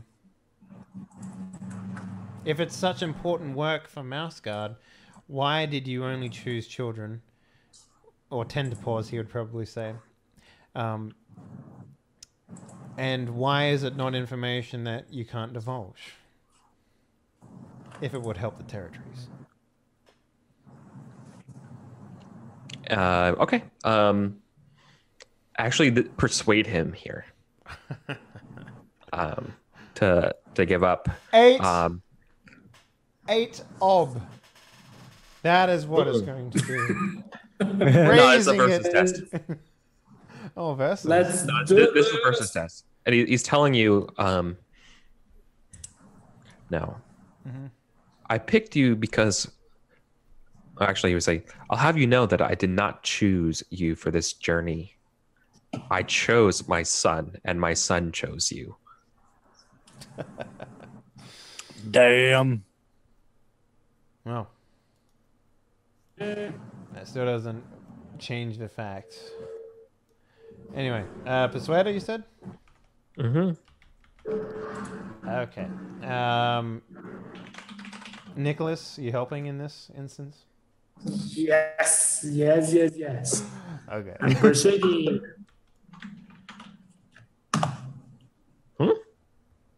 Spill the beans. Oh, stand by a second. Is there a shortcut command for closing your browser? Because I think I just discovered it. There Hold is, on a second. yeah. Is Alt it like F4? control? No, it's like Control I. I have no idea. Don't do it. Don't test it. Why did you hit control? I never hit control anything on my computer. So this is versus, right? So I let my computer live its own life. I don't like to control it. Can I help with manipulator just because I'm really curious? Yeah, okay. I'll Alright. accept that. So I'm rolling 6 dice, like- and Okay. I know you're running a wet bowl. It's okay. You can tell me. Jesus Christ! Did you just look up like a bunch of like weird names? I'm making this up. Okay, I'm inclined to believe you, given your past. Would you accept Fearless in this instance, Eric Vulgaris? No. Would you accept? no, I wouldn't accept Fearless because he's not like. There's nothing potential like very dangerous here, right? He's spooky. There's nothing super. No, it's not like he's not like an owl or anything like that. Like there's nothing really. You know what I mean? The impetus is in here. The sense However, of put your brute mind in danger. a teenager, right? Standing up to dad, standing up to adults. Come on. Plus, Look, you're a Finn's mouse always and been small. like, You- you don't know my dad. Yeah. You don't know my dad. I'm like, no, we don't know your dad. You could be terrifying. Okay. Yeah, then you don't. The only thing that I would say there is that I would say that I could use Fearless in the fact that I have an instinct where I always defend the honor of the guard. And I feel like I'm doing that, but I don't know. If not, I can just use Bold, because Bold works fine in this instance. You have guard's honor? No, I have a instinct, which is I always defend the honor of the guard. You don't have the trait guard's honor? No, I have leadership-wise. Okay. So Eric, the choice is yours, my friend. I'd allow it. I'd allow either. Yeah? All right, then I would like to use Fearless, Mr. Eric Vulgaris. So I'm getting 2 help. One from Kiko and one from Derek. Alex, I believe, is rightfully sitting on the fence. No, I'm on the side of my dad because if the Digsby name is going to put me in danger, I'm more inclined to be. All right. Yeah, let's pretend understandable. we're somebody else. I'm ready to roll. Okay. I have to add additional die, so hold on a second because Finn's helping my side. Fucking. All right, I'm good to go. All All right. roll it up. Fucking ericdice.com. I helped you so you could get better Eric dice. You did. You made me get. No, actually, it didn't help. So I've got 2. Yeah. I can't really. You need one more. Yeah, I only have 1 wise, which is kind of annoying. But okay, so here's my argument for leadership wise, right? You need to set a good example for your team. Yeah, that's what I was gonna go with. Also, I feel like I have the opinion of the majority of my team that this is a bad thing to let this man do what he wants with using the guards mice in this way. And I feel like that we shouldn't be doing this. Or at least going to the town and delivering him to the town and stating that as fact to the townspeople. Would you be okay with that instance of leadership? Yeah. Yeah? All right, so this is my last persona. I am going to re-roll 3 dice.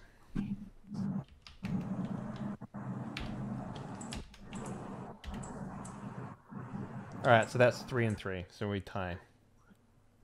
Okay. So we tie. Do you want to break the tie in your favor, or excuse me, break the tie in my favor? Do you want to do a versus test? I'd be doing nature versus your nature. or excuse me, nature versus your will, My will. because you will persuade her. Okay. Yeah. So What's yeah. your nature? 4. All right, so it's 4 versus 4. I'm willing to take that. Okay. Tiebreaker. This is just a pure roll off. Yeah, of course. Oh, even dice against Eric? Oh, that means you have an advantage. That's what I was thinking. That's what I was thinking. Fucking... Oh my we god. tie. Okay. Wait, so hold up. Does this count you can as re-roll. another roll? Or like Yeah. how does this... Yep. You can spend Fate or Persona on this test. Okay. Persuader. Okay, we haven't... The Persuader was a tie. Does that count as a failure or a success? In a tie. We won't know until this is resolved. Okay, I see what you're saying. All right then.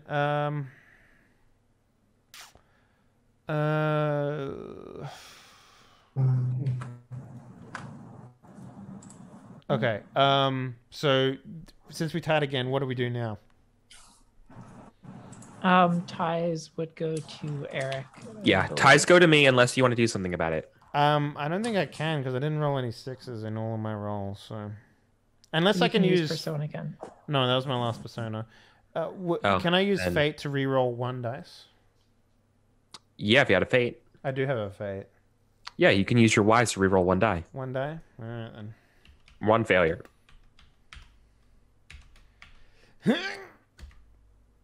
I get fucked. No. Steely eyes of an adult. So I think you're but no, I think you're angry. I think you get angry with him as you're talking him down, but he does break, like kind of when you talk to him this way. Okay, so this at is least- me succeeding, but me getting angry at him. Yeah, and so what this looks like, he says, Okay.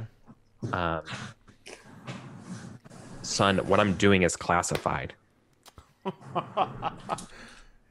Yeah, maybe I And actually he says- laughed. and he shows you he shows you like he has a guard captain's like I think like a seal kind of like case with him, being like, I need to do something. It's like, so when I tell you to do something like this, it would just make my life a lot easier if we could just in the future you trust me. So that's what I get for all this? Mhm. That's what I get for all of this? All right. Right. Well, like he's trying, like that is a huge success. Like he's telling you that he has a cover story, and now you know there's a cover story.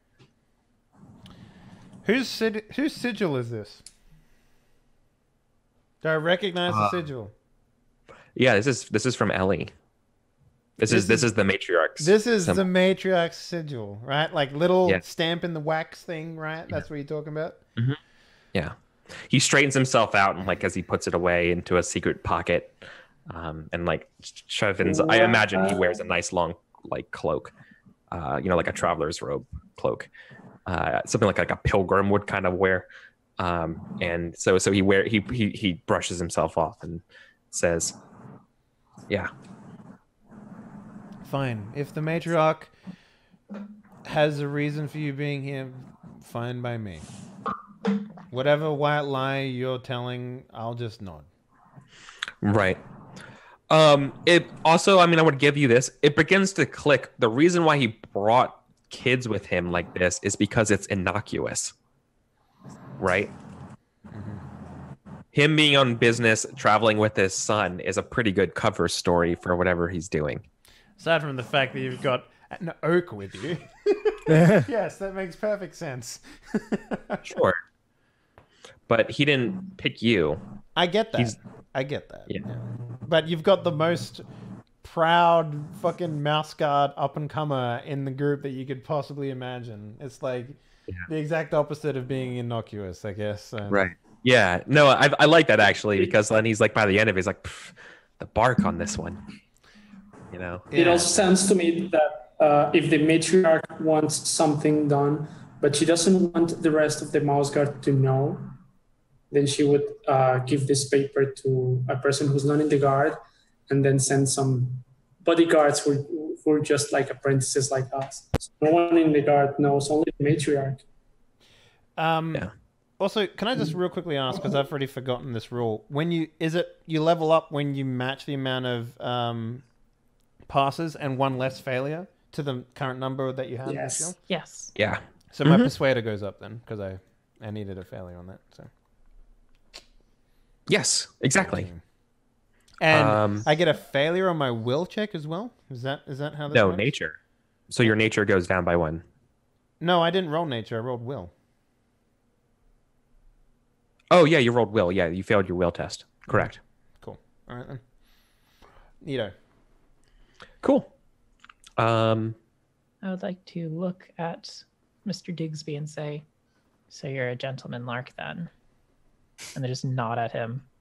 Like, you should know what that means. You touch the end of your Yeah. nose and you just like, How do mice touch the Yeah. end of the nose and be like, Yeah, no, he winks at you. God, I hate this guy. I hate him. I hate Yeah. this fucking guy. Anyway. So the GM's turn. I'm going to hand it over to the player's turn now. Except as a token of thanks, he's willing to buy you all a meal. I do not accept Eric Bulgaris. I stand guard vigilant.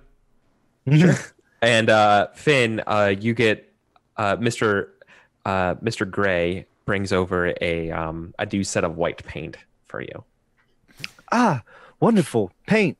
And then I go over to the nearest abandoned stall and I start painting a mural. In the stall. No. Like, You might be arrested for graffiti. Is what you're saying? well, depends. What kind of? I mean, it's gonna be like Yeah. one Do of you the. want to spend your check on that? Yeah, I'm gonna spend my Yeah. check on painting like a beautiful mural of Sure. Shellborough, kind of like I did with what was that one town we went to? The Millers. They were all Millers. I'm going to do the research on what Shellborough is known for, and then on the side of this abandoned storefront, he's just gonna paint this wonderful mural that kind of encapsulates that entire town. Yeah. Okay. It's kind of like the Okay. Martin Luther King murals that you see in downtown Philadelphia sometimes, or the ones. It's like this. It's like it's obviously everybody who was very influential during that time as well. So I don't know. Yeah. So this is going to be our handy dandy painter check. This is going to be a painter skill. Yeah. I love it. Painter. Can't use it for anything. So Shellborough, built in a flaky shell, the mice of Shellborough use access to an underground spring and the cool underground stone to store perishable foods. They harvest many fruits and nuts using handmade shale tools. They also brew and ferment a variety of beverages. They make many of their structures and items from wood collected from the west of the borough's opening. Many mice families live here because of the abundance in food and the protective nature of the town and its proximity to Lockhaven. Yes. I feel like Finn would create this beautiful mural that just looks like the underground cavern where they get their spring and stuff. There's also a lot of ducks there. And it just looks like this otherworldly, ethereal kind of underground, just, I don't know, something beautiful. Like something like an underground fairy like spring would be. Puts a duck right in the middle. The majestic duck. So, can I use Brighton's new white paint as supplies? Oh yeah, definitely. Okay, sweet. So I'm gonna do that. I'm going to invoke generous positively because I'm giving. I'm bringing art to this cultureless swine of a town. Jesus fucking Christ. You will take my art and you'll accept it.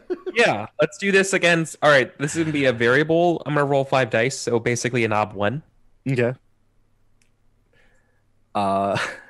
So Classic Eric rolls, right? Hey, why are Watch. you painting on my house? So basically, this represents the guards watching and seeing you doing this because this is illegal. All right.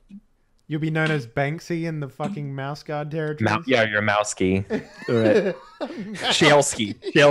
Shelsky. No, We the just other got the Banksy art- Shelsky painter here. The other Banksy art was over on some fucking tree out in the middle of nowhere, and now he's doing it on some guy's fucking building.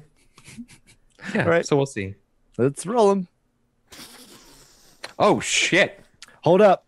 Oh, I rolled 3 6s. 3 6s. That never happens. I'm going to pick up those failures and I'm going to invoke Legends of the Guard Wise. And I start to think more of the history of Shaleborough. And I think to myself, no. This doesn't encapsulate the beauty of it. So he's painting this underground cavern, but he kind of gradiates it to like it's a rectangle and it's a gradient. So on one side you have the underground cavern where the spring is and whatnot, and then it kind of fades on over to the left where it's the townsfolk and showing the resilience that they have with making their tools out of shale, and he draws some he paints some mice that look like they're just kind of helping each other out and brotherly love and whatnot. Aw, yeah, it's a nice mural. I'll let you re-roll there. Okay, so I'm also reading a bit more about this here. This is kind of interesting. The government. 3 mice act as the governing body. The female mouse most recently with child, the eldest mouse, and the mouse with the largest fruit harvest of the last season. Jesus Christ. There's like a race for like the female mouse to be like, I want to be in the body, put a baby in me. So we tie. Or it's the opposite, is that nobody wants to do anything like that. So there's no babies born. Yeah. All right, so we tie. You can break it. This is the player's turn, so breaking a tie in your favor doesn't really get you anything. So you want to do a tie down. Yeah. A roll off. Water. Yeah. Roll off. Roll off is the word I was thinking of. Not Son, watershed. I need you to help protect my identity in this place. You got a dad arrested 10 minutes later for fucking graffiti.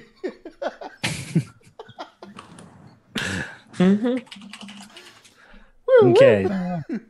So what do you want to do? Health versus health, will versus will? It's Will, right? Yours. Art is probably a will base. Yeah. Painter's a will base skill. But for what it's worth, I'm also doing will. I'm rolling 3 dice. Come on, Eric Vulgaris. Dice rolls. 1 success. Didn't mine not go through? Yours didn't roll though, so we'll see. It was probably like you used capital letters in your thing. You can't do that. Don't you fucking hate it when you reset your password and then it's oh my god. 2 out of 3. To be fair, I was only rolling 2 dice. It's the cartography shit all over again. My character is specialized in this, Eric Vulgaris. Doesn't matter. Fuck you. Dice says you aren't. Yeah, so you're brought in for questioning by the Cheryl Burrell territory guard. This kid was drawing penises everywhere. It's not a penis. Okay. No, maybe I feel like I was painting it and they didn't realize what it was. They just thought I was tagging the side of this store. Yeah. God, tagging. Right. Medieval Like you were just tagging getting with a started. paint. You were just getting started. And so now they're gonna bring you in for questioning. Does anybody want to try to help convince either the guard here in Sherrilborough, like the police in Sherrilborough themselves, would convince Vladimir Digsby to step in, or Okay, hold up. So represent the Mouse Guard's interest on this mission. If what is the Mouse Guard's interest in this mission, Henley? What is it? It's delivering whatever fucking message this is and keeping this guy hidden, obviously. Right? So I have a question for you, Eric. This is the final episode of this season, right? So is there like where would we need to place the checks in order to make this finale wrap up neat? Would you say? I don't know. Wherever you want, buddy. Wherever you want, buddy. All right. Well, in that case, because we're doing the winter round at the end of this. Oh, okay, that makes more sense. Well, in that case, I will do my best to make sure that what's your father's name again? Vladimir? Mm-hmm. For some reason, I was thinking, no, that's wrong. That's the president of Russia. What are you doing? I was thinking more of Vladimir the Impaler, but okay. Yeah. So, all right, I will. I step in and go to the, I guess, person of interest who is holding our friend. Mm-hmm. And okay. I will spend a check in order to persuade the man that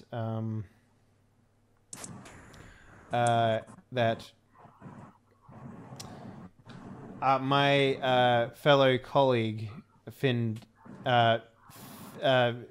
Samuel, what did you say your last name was? Burrison. Samuel Burrison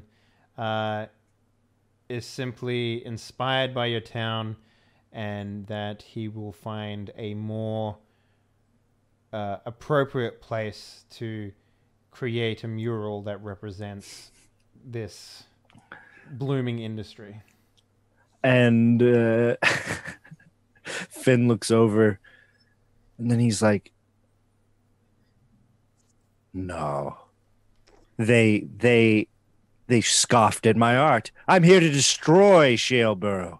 Take it down from the inside. Paint on the walls. You might have stopped that ingenious plan, but there's going to be more. There's going to be more painted portraits on everyone's door. I also look at the guard and I say, and he is also a little simple of the mind, so you'll have to excuse him. Okay. So do you think this is administration, or do you think this is persuade? He didn't take his mercury today. Or my ether. I think this is a persuade with a sweet 3 dice now, Eric Vulgaris. Yeah. This is an ob 3 persuade. Well, I hope for your sake, Finn Digsby, that I roll 3 dice and get 3 successes, because I ain't got nothing to help if I fail. Oh boy. Would you say that I'm getting help from Finn himself? Selling his ruse that he is of a simple Is mind? it too late for me to help? Well, how would you have helped? Well, talking, like trying to Okay. provide Well, I mean, we're selling persuasion. I guess we're selling a lie that Samuel Burrison is a simple man who is not of the right mind. I mean, I guess I would be inadvertently helping you because I'm just here literally making fun of the guard that they think that I was breaking or I was doing something nefarious, but I wasn't. But I was doing something generous. I was, excuse me, sir, but my art is not tag. My art is beautiful. So yeah, 2 help, Eric. one hand, I want to help, but on the other hand, Finn's making me not want to help. Exactly. I was about to say, actually, incarcerate him for life and walking out. But that would not be in the interest of the guard, since Daddy Digsby has other problems. So, all right. Yeah. And you said Ob 3, Eric? Mm-hmm. Come on. Well, you're in there for life. See ya. Do you have anything? I have Did nothing. Did you remember to use Fearless? I didn't use any traits on this because I've used Bold and Fearless, but I've used Bold and Hard Worker, both of them. So I don't think Fearless works in this instance. So No.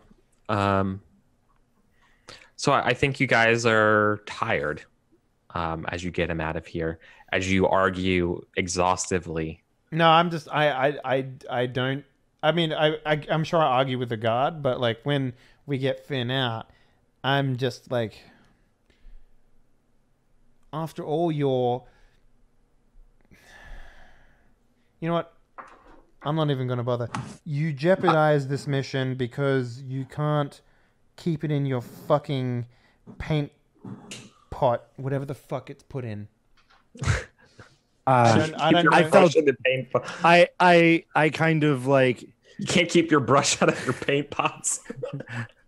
I readjust my hat and my vest.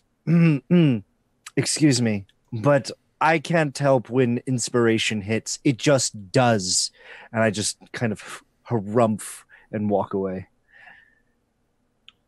Should have did a Whispering Warbler. Then he would have gotten away with it. Yeah. All right. The Whispering Warbler. Yeah. That Yeah. definitely sounds sexual. That does. All right. Well, That's how I you're can't. interpreting it. So I've done my bit to make sure Vladimir Putin doesn't throw his put himself out there. So, and I can't use a check right now. So someone else needs to do something. I would like to try to recover from angry. Mm-hmm.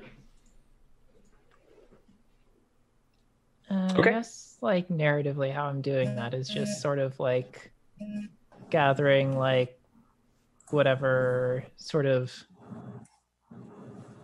like fallen dead grass there is from the cold snap and just idly weaving it together as I You're just like ultimately whittling, but come to like myself. weaving instead. Yeah, like doing things with my hands helps me calm down. Oh, I love that. What are you doing? Carving a statue. What are you doing? Weaving a basket. To carry your It's a statue. living. Yeah. Yeah. I mean, people Okay. need baskets, bro. That's true. People need baskets, bro.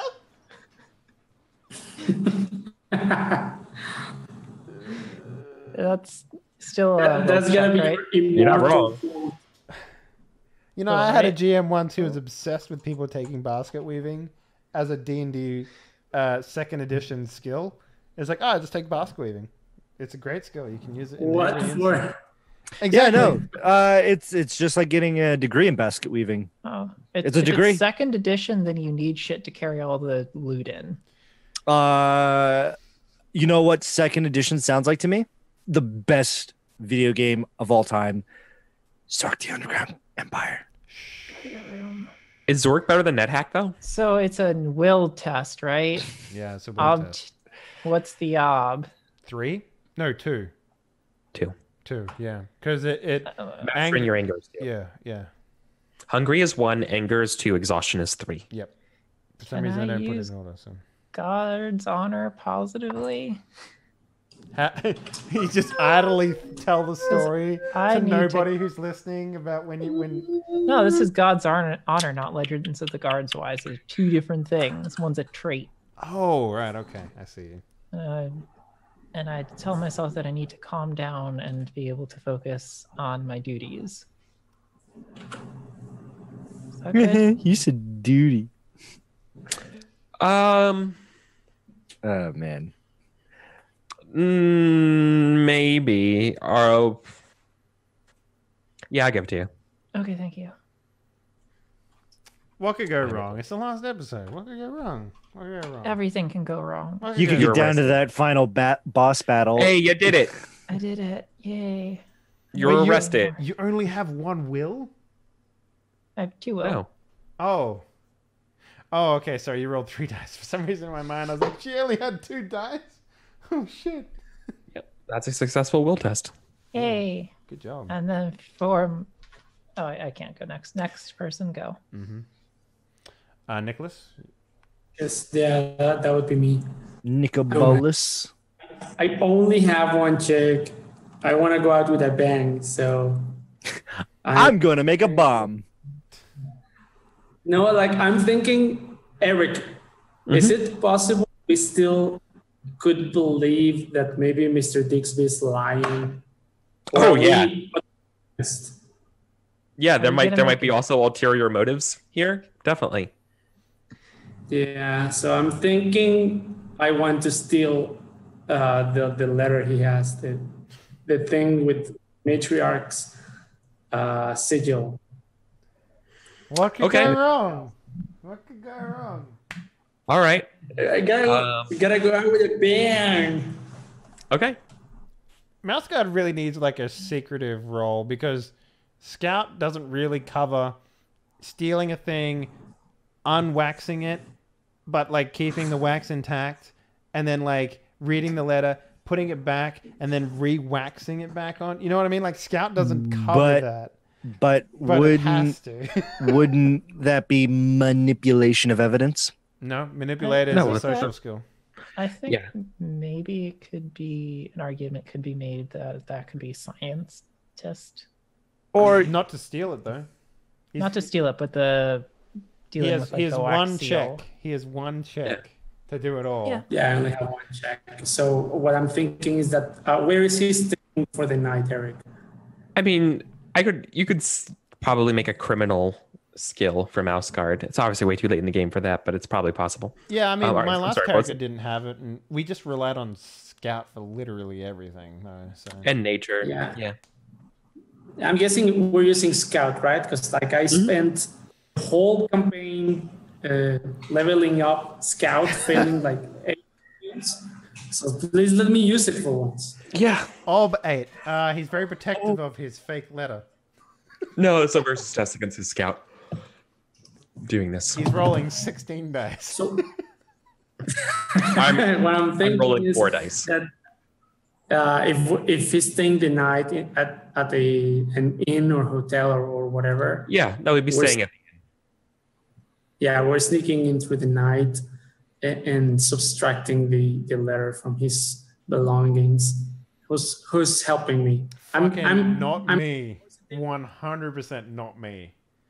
You're asking the Not paladin. you? You're asking the paladin to steal things, man. It doesn't work like that.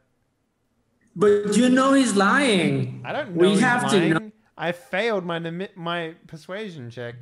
I didn't do any check to see if he's lying. He pulled out an official sigil and said, "I'm on official secret business from the lady up top." You kind of have to believe that.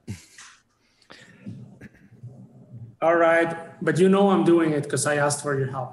And now Sky, I'm not asking Finn because it's his father's. Can I have a chance of finding him in my father's belongings? Why? Because you're there too. You like unzips the bag and you're like, got ya, because you're inside of it.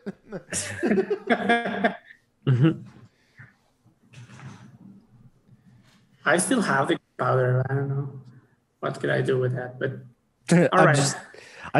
I pull Use a it to make a Molly distraction. and find not trying to look in Ford's bag. It's like, what? What? All right. Okay, Skylark, do you trust Mr. Dixby? No. Which one? Which one? So this is what I'm doing, Skylark. This is we're in private. I want to take that letter from him and I want to read it. I don't think this is what he says. Can you help me? Mhm. We're gonna sneak in his room, take the letter, read it, If it's a legitimate thing, we're just gonna put it back and pretend we didn't do anything. If it's a wrong thing, if it's something bad, we're going straight to Hunter, and then we'll take it from there. I think you should do what Red-Handed Hodrick did and pull, a gammy black cap. Why are you obsessed with this shit right now, Kika? Like, did you read a book or something? Like, what's going on? Did you see a movie? Like, what's happening here? Yeah, let's go the Gammy Blackjack. Gammy black cap. Oh, What is okay.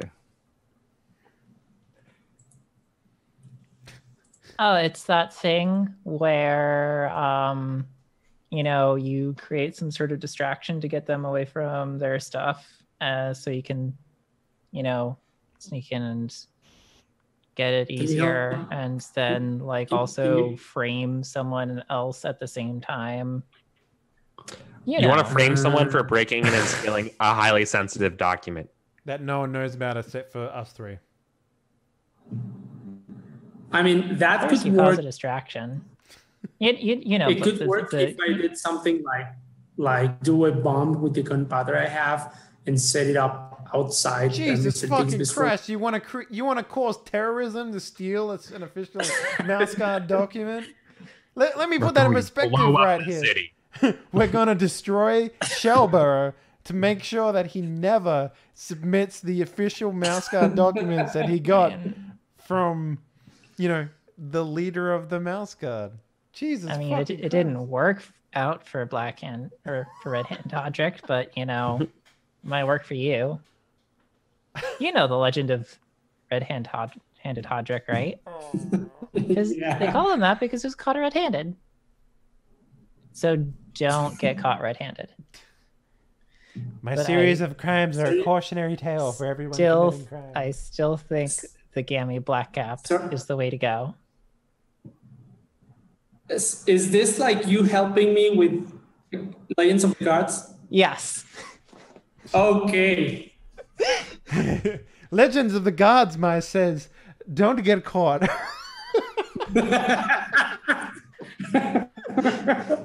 Don't get caught red-handed. Oh. God, Jesus Christ.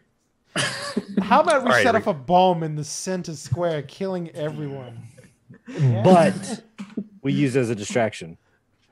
All the dead people. From the real I wasn't the one who said bomb. I didn't say bomb. Okay, Eric. I said distraction. You're sneaking in at night to do this.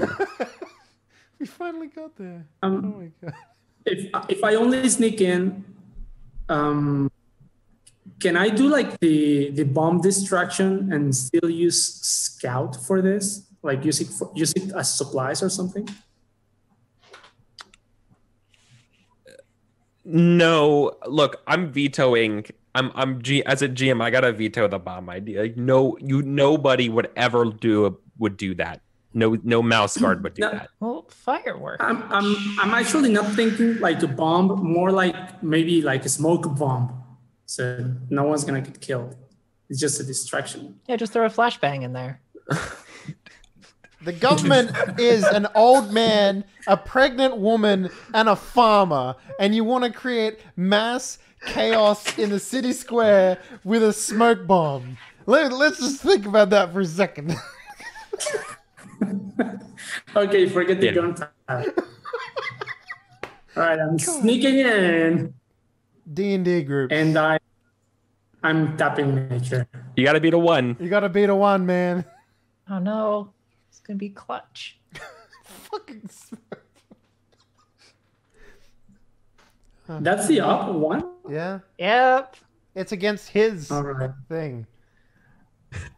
Okay, so my skill 3. We should Plus never play. I have- We should never play Shadowrun together. Good God. Sweet Jesus. I have 1 help and 4 nature. I'm using my mana point and. Hey, all right. Congratulations. Hey. You rolled 8 dice against a 1 ob. Okay. It's a very spooky ob, though. Mhm. If he failed that, Should have blown him up. So you're able to read the contents of the letter without being seen. What does it say? So how this is interesting. It is a map. It's actually a series of maps. It's a collection of maps written by Captain Skylark. Right? Is that their name? Captain Digsby. No, Vorison, right? Okay. Captain Nelson Vorison. yeah, The head, kind of like the big cartographer of Lockhaven. Vorson Sherwind, Yeah. Captain Nelson Vorson. Oh, Sherwind. Sherwind, that's their name. Yeah. Thank you. Yeah, it's Captain Sherwind's maps. And they're a network of tunnels extending from, and you can see that different maps are from different years. And you're seeing like there's more and more tunnels from the Weasel territories coming more and more into the Mouse territories. Bootlegging runs. What else? No, like that's all it is a set of these 3 maps. And what does it have to do with the sigil, though? Like, I don't know. Like, do you think someone sends over fucking hidden information and goes, "Oh, and here's the list of all of my plans too," like and everything? No. That's what You're looking at like a power, like a reference image, right? But these are all tunnels that you guys are not aware of, like beforehand of this. okay. Who could he be delivering these maps to? Well, we're going to find out when I go and deliver the map with him in a minute. So, Yeah. The thing is, I don't know. Like, I don't know if this is proof enough that something weird's going on. I think it's the still, exact like, opposite, right? It's like it could, like, it's not like we get like the, like, if it was, say, a letter that he wrote disguised as an official document from the Mouse Guard or something along those lines, it'd be different. Like, even if he took this to Skylark and said, "Hey, is this what your family member would have written?" Your mentor, we wouldn't be able to know because it's just maps. So we would get like no idea whether or not this is legitimate or not out of just maps, right? Yeah, you wouldn't know if this is legitimate or not. Aside from the fact that this is not public knowledge, but then again, that leads credence to the fact that this is top secret that stuff. This is top secret stuff being carried. I mean, yeah, it's top secret, but it could be top secret either way. Like, it could be like Exactly. It could be that he's a spy and he's giving these maps to the weasels. Yeah, and the other thing that's worth pointing out too, like the sigil, I doubt that's very hard. I doubt it's like easy to replicate something like that. At least that's my understanding of how those stamps work in the medieval ages. Like they're very unique to like a king or something Seals? like that. Like the seal, yeah. All right, so Right. I imagine So, a like, seal from the actual I forget what position she has. Monarch? Is that it? I don't know. Imagine something like this, right? Like as you're seeing on the screen, right? I'm not the seeing anything. matriarch. Matriarch. That's sorry. What did I say? If you're Monarch? seeing Yeah. like if you're just quickly seeing it on Roll20, right? Like you can see that like more and more tunnels are seem to be encroaching from the Weasel I see what you're territories saying. into So, the Mouse Guard It's territories. suggesting that the weasels are tunneling into the territories, right? Yes, that's what it's suggesting. Okay. Okay, so I go to Hunter, dump the maps in his lap. This is not Mr. Digsby. In his envelope. So I looked them over and was like, "Oh, these are tunnels, but that doesn't remove anything. It leads. He's helping us by the looks of it." Maps, tunnels, what? I want to immediately just look at these maps. Oh yeah, you can take them. Yeah. Yeah. Yeah. Looking over them, You know that these. Okay, so I think from your unique perspective, Yeah. these are not. While they are signed by Captain Sherwin, they are not Captain Sherwin's style. Like you would know that as your mentor. What? These aren't Um, Mr. Sherwin's in maps. fact- These things are garbage. Yeah. In fact, these are Copies. as far as you're aware, these are weasel maps. With like annotations written like here and there by like mice. Like you can tell just by like the way the paper is shaped, everything just immediately being like, this is wrong. Like this doesn't look like the type of material, like the right vellum that we would use for our own maps. This is, or like the same kinds of ink. Like Maybe, everything like- here is. This is bullshit. This is all wrong. Like, I think weasels might have made these. Can I like take another look at the seal? I imagine I probably would have seen that a lot in my life. Yeah. Sort of take a closer look at it. No, it's a legit seal. It's weird. One thing, Skylark, if these are made by Weasel, what's up with Captain Sherwin's signature? Is it falsified, like forged? It could be that maybe these were captured and his signature is on them because he like signed off that they are. That's what their signature looks like as an endorsement. Yeah. So take it back. Fold it up, reseal it, take it back. We'll take him wherever he needs to go. Because this is clearly above us. We can always just follow the maps, maybe. If he hands them off to someone who's sketchy. This is really Sketchy. You don't think the matriarch has our best intentions in mind with him delivering this? I think she does, but at the same time, sent it, I yeah. don't.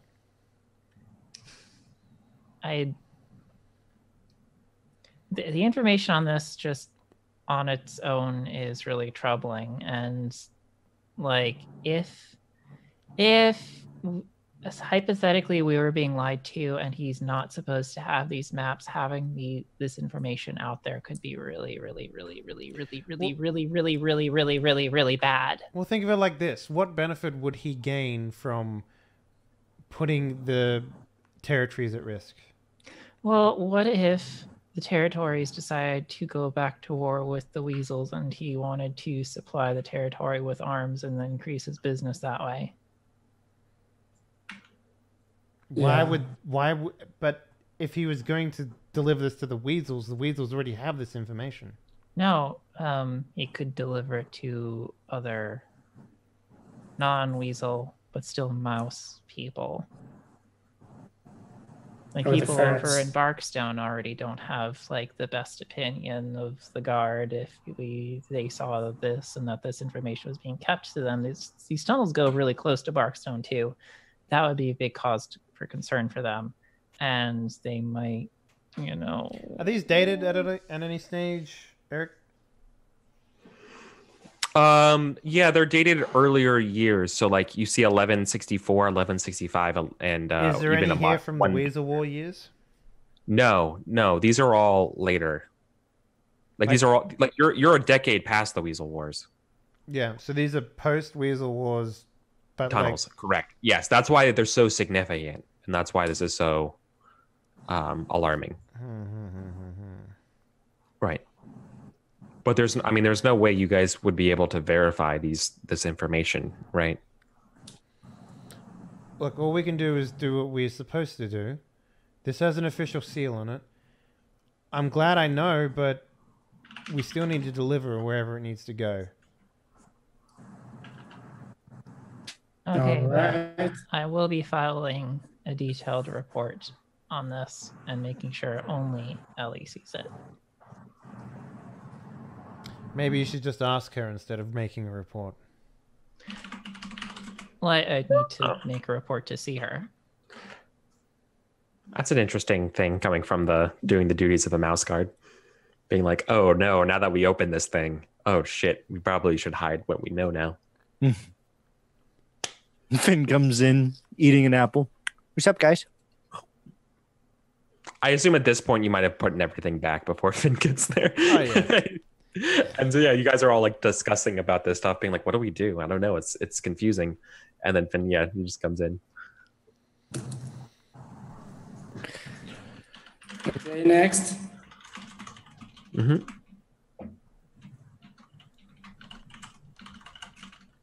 All right. I guess I have to go next because otherwise I can't do two. So I will go next, and I will use my check to help deliver the package.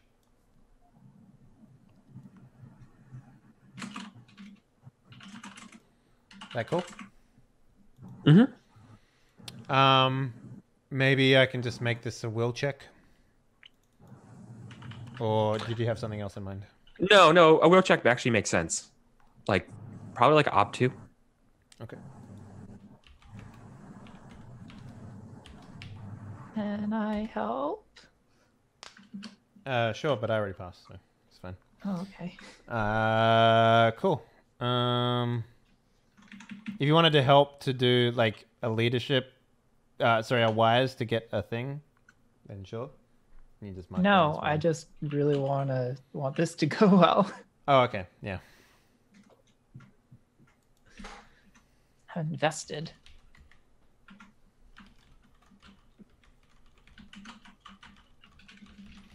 So yeah, give us a rundown on how this works, Eric. To just get rid of this? No. To deliver the man and the documents to wherever he needs to go. So, for the most part, this is just more like you just making appearances to the administration, and you see that he has a meeting with the triumvirate of Shaleborough. Okay, so the old man, the pregnant woman, and the farmer. Mm-hmm. Okay. I mean, like, there were a couple points where people were at, like, you know, kind of asking questions of being, asking why, these young tenderpaw mice were here, and he just looks over and says, well, it's always, it's all about the future of the territories, and people like me need to make good impressions with the next generations, as these old souls. I don't want to stick around in my time, on the western shores or the eastern parts of the reaches too much, and and just making niceties, and you're able to get by. And if anyone asks me, I say that I'm there because I am in a special administrative honors program. Yes. So are we able to attend the meeting? No. This is the part where Vladimir pulls out the case, and he goes and shakes your hand and says, "Thank you." But no, this is the part where this is above, your pay grade. It says, paid. I think what he tells you is like, I know it's not difficult to sometimes to accept people like me at face value, but sometimes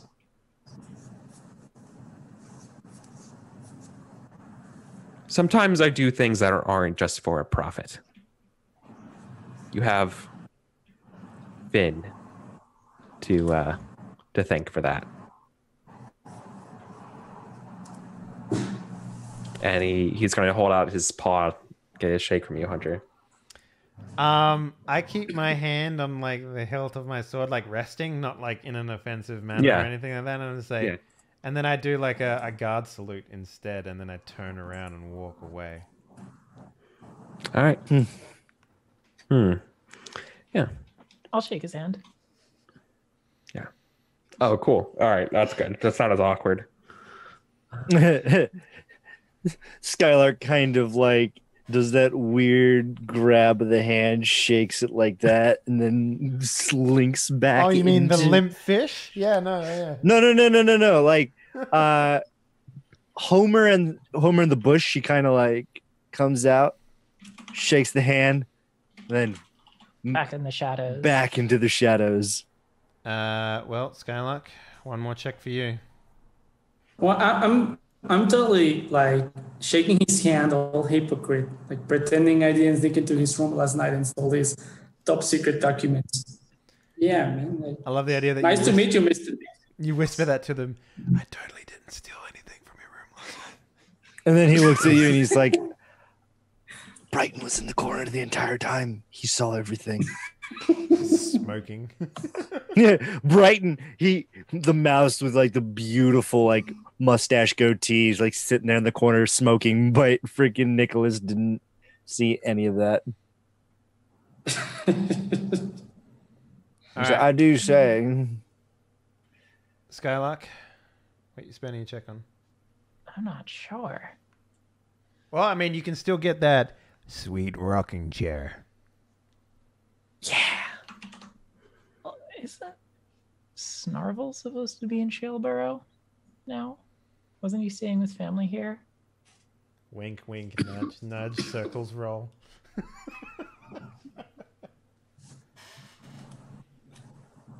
I don't think so. I thought you said he was staying when he left. Oh, Lockhaven yeah. to stay No, with his he's- family here.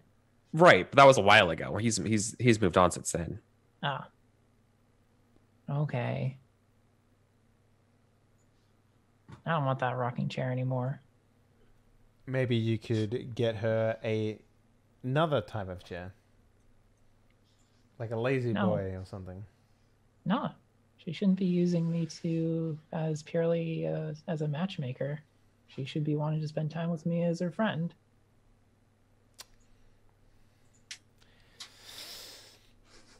Maybe you should lay down the friendship law with your check.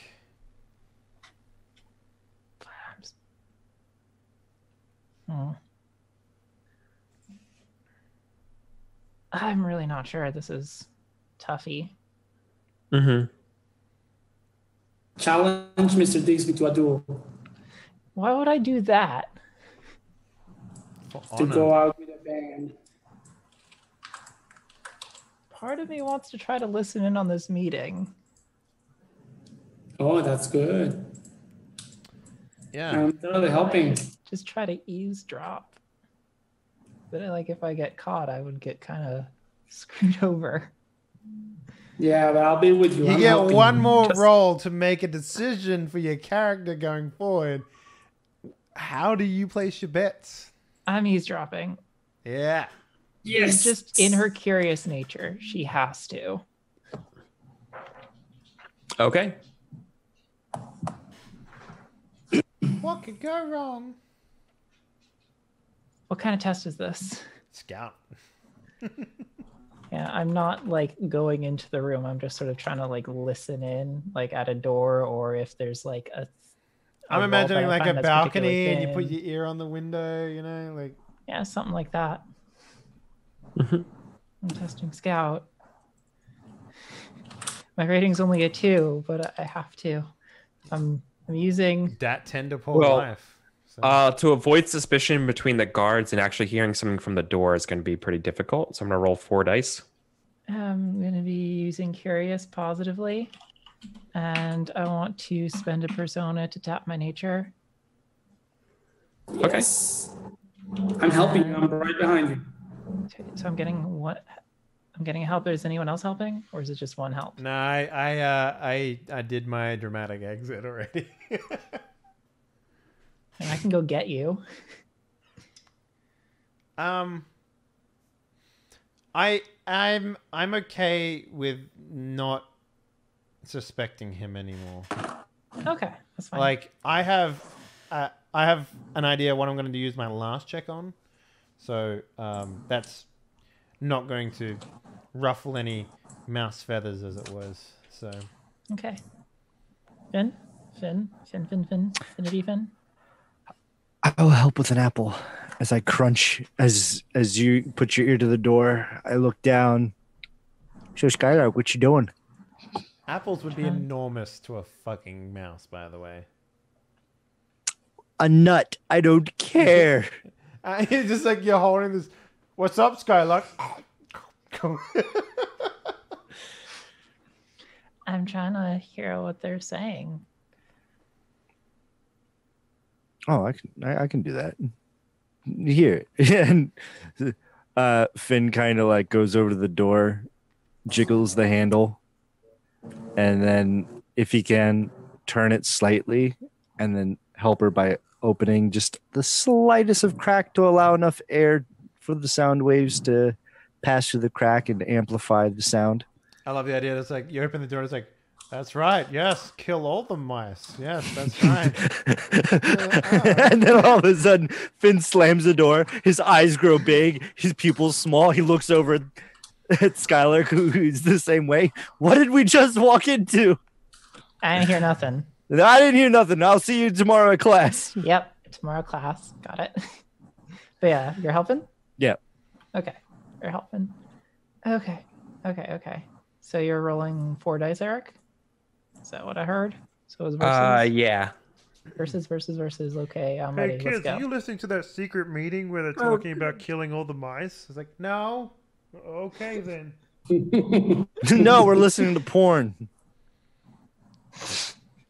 And then they're like, oh, okay, seems normal, and walks away. Wait a minute. There's no porn in there. I got 4 successes. I got 1 success. Damn, I did Eric, have you gotten over a 5 today? No, you've been completely right. I fucking Ever since we called started. it, man. I called it. Yep, every single time. Oh no, that's Zippy. You got a 5 at the beginning, first roll, and you haven't come close. Right. Damn, dude. Okay, so what do I hear? So there's it's a long deliberation about Sherrilborough being and basic. Okay, so you get words that they're like very, very doom and gloom words. Like there's a war coming. Cheryl and the mouse territories aren't sure, or the mouse guard isn't sure if we're going to be ready for it.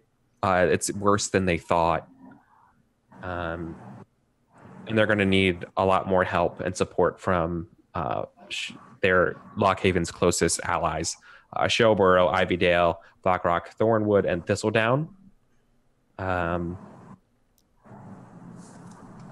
basically, it's kind of saying like, hey, this is... The Mouse Guard isn't sure they can hold at this point like the rest of the territory if something would happen.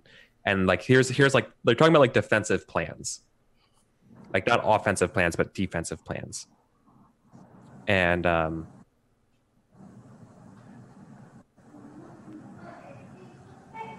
yeah, and it just seems like he's like just being kind of open about just how like knowledge about the Mouse Guard that you're not even sure is necessarily true. Like you have no way of knowing for sure if this is actually true information or not.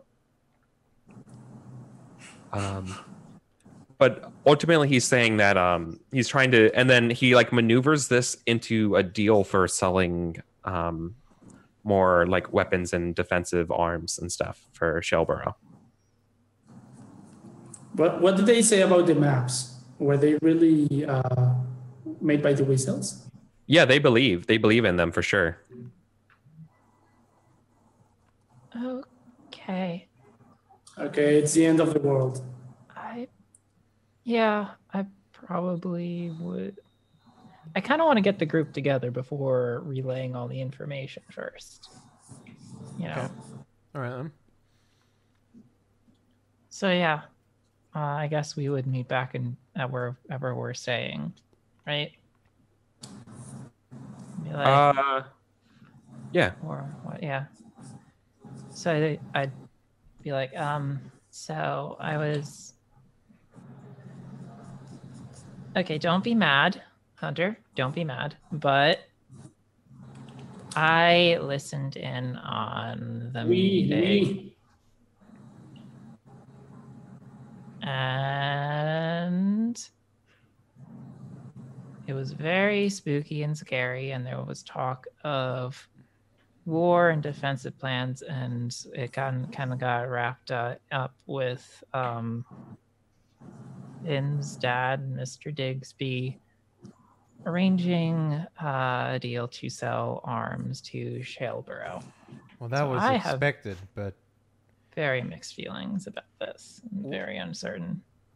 what does that mean for everything else? Do they say what everyone else is doing? Has he been to other towns offering the same deal? I think the implication was it would be purely defensive strategies and holding the territories back around the towns closest to Lockhaven. Is Ivydale on that list, Eric? Yes. Yeah. Ivydale was on the list. Yeah. Yeah. Shaleborough, Ivydale, Blackrock, Ironwood, Thistledown. Okay. Yeah, I got the impression that maybe up until Barkston and Spurstock, they are fearing for those settlements. Yeah. Like the core, so to speak. But at Yeah. this, Okay. So if things get super hot, the scent border would have to be moved closer to Lockhaven. yes. Exactly. But at the same time, we don't know that all this information is, on the level. Did they say Yeah. a time frame? Did they, Eric? No. No. They said it could be like as any time as next year or they don't know. I think this is just them preparing for something, but not really having like a plan on when it would happen. We don't know when the weasels would attack, if they are attacking or going to attack. So it's like we can't have a definite timeline. Exactly. I wish I could just ask Ellie about this. Sort of curl up a bit and all my fur sticks out. Okay, well.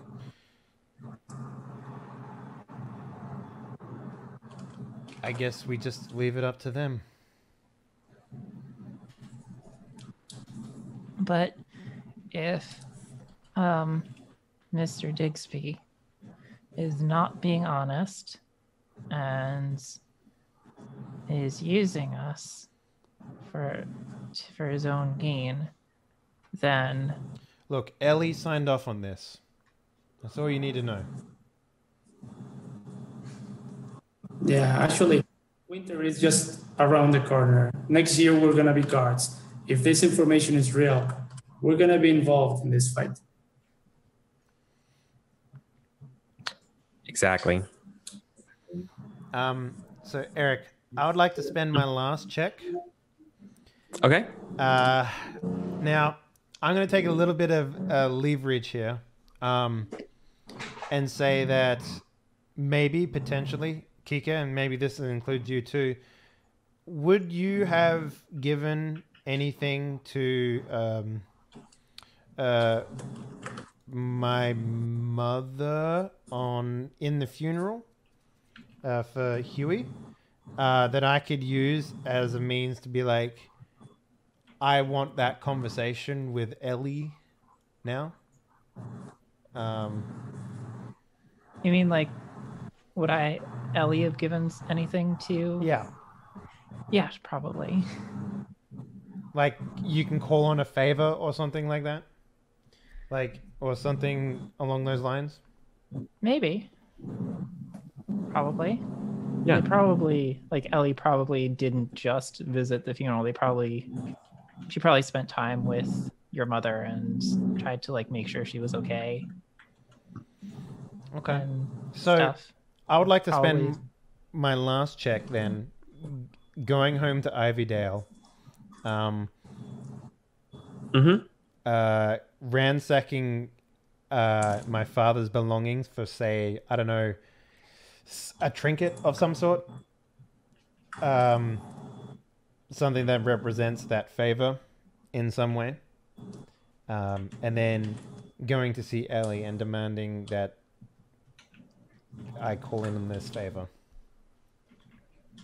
Oh. I Okay. can help. Oh, that's cool. Yeah, Yeah, let's do that. that's kind of why I great. wanted to have that as like a thing that happened, you know, like or whatever. That's why I said leverage, but so Yeah, no, I get what you're saying now. yeah. So I would like to go into the office with her, with Mhm. Ellie. Do you want to play Ellie, Kika? Would Skylark be there, and would I be playing both Ellie and Skylark? I don't know if I would, because I have very selfish reasons for doing this, which will be, I guess, brought upon in some way, but it's not really. I would say this is a selfish thing, so I don't know if I would But tell. if you bring Skylark, she can bring that sire. No, I'm not so worried about that right now, but Okay. so Hunter would make his way in there. I think it's up to Eric. Eric, That would be. Yeah. I think Eric would probably do it. Honestly. Yeah, between both of you, yeah. okay. So I would go see Ellie, and I was like, Matriarch, you might not remember me, but I'm Huey's son, Hunter. She would remember. She would definitely remember. You see that they look very distressed, right? Mm-hmm. So what is there something I can help you with? So I'm not going to say how, but in our recent expedition to Shellborough to help Vladimir Digsby in his, delivery, we came across information about what is happening, about the tunnels being dug, about the territories potentially being attacked. Mm-hmm. I need you to... I'm calling in that favor. The favor you gave our family. Yeah. My mother, I want her to have a job at Lockhaven. In the walls.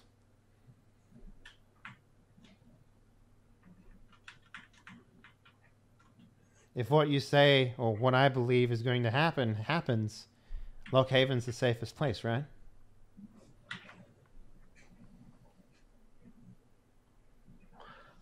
Well, I can't guarantee. I'll see what I can do.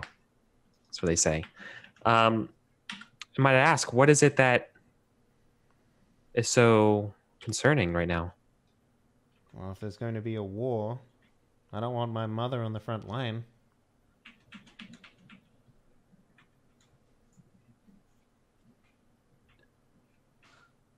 Ivy Dale's going to be on the outside of this, right?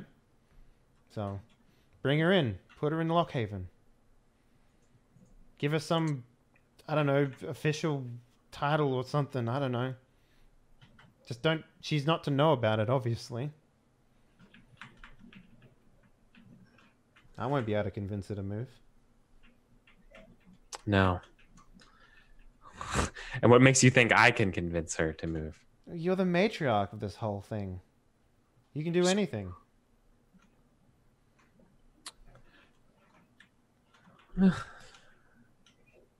Well, a favor to a family is a favor. I like nod. It was like, so is it really happening then?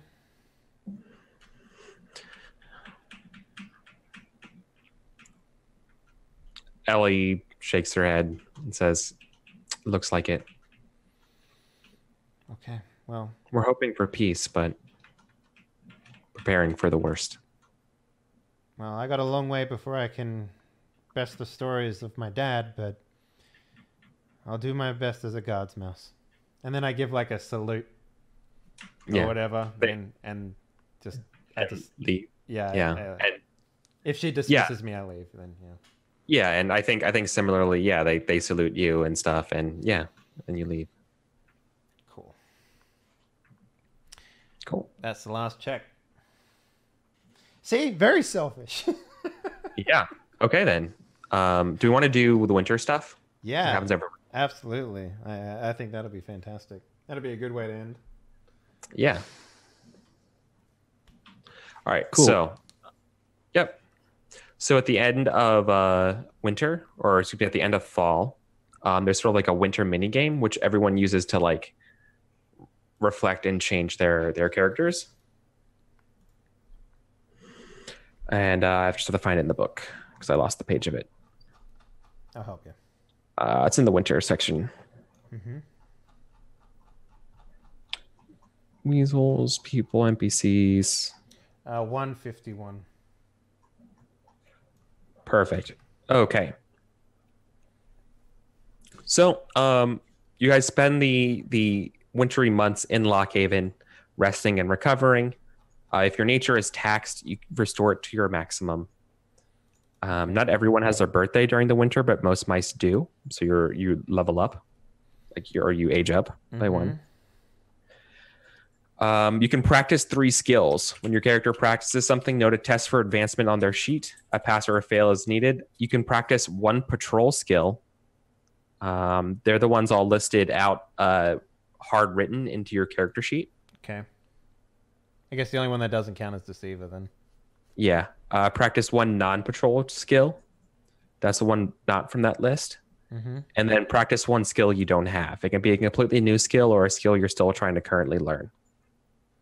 Okay. Is I know practice go exactly up a what I'm doing. rating, or is practice just an advancement? Practicing a skill you don't have means it goes up. No. Sorry. In terms of practice, yeah, practice means marking a success or fail. Okay, sure. Well, I'm going You may choose a pass or fail as needed. Um. I'm doing Also- yeah. Scout, Weaver, and Boat Crafter. Ooh, boat Nice. crafter. That's an interesting one. I'm gonna do Fighter, Pathfinder, which levels up Pathfinder to 4. Oh wait, no, it doesn't. Sorry, my bad. Yeah. I need to get Nice. 2 more on those. Yeah. Oh no, 3. Yeah, no, that's totally right. It goes up to 4. Yeah. And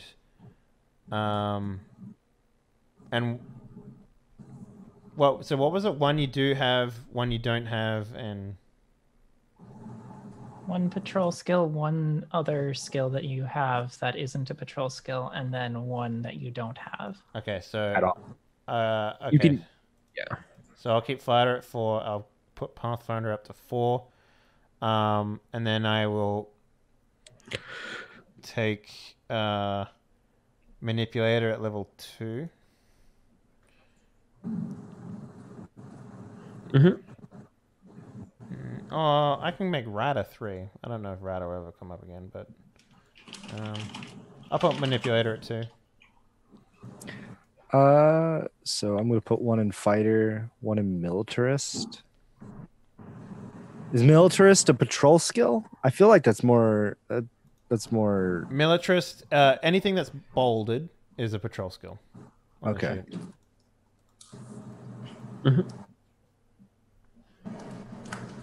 I took fighter, scientist, and insectrist. No level ups.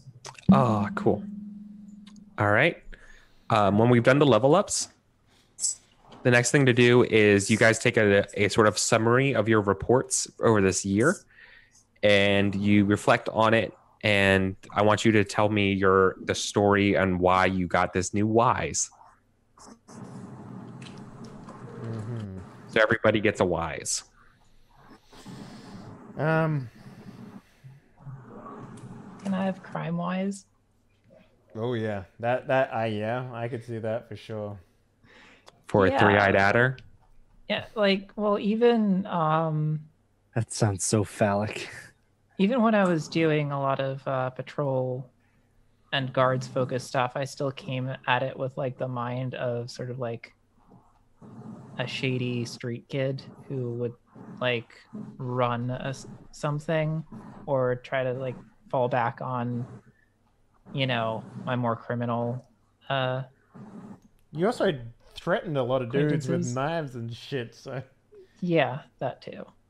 It sort of just seems what Skylark has in her pocket and leans into when she can. You know? Yeah. Cool. Right. When does the Wiser start in the book? What? When do the Wiser start in the book? The wisest are on page 270. No, they're not.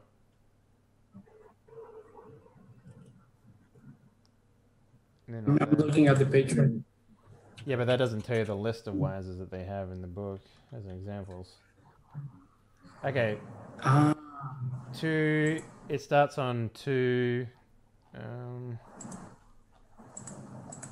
It's in the winter chapter, apparently. Yeah. 271 Wise's rules, Wise's effect. Okay, so that's traits.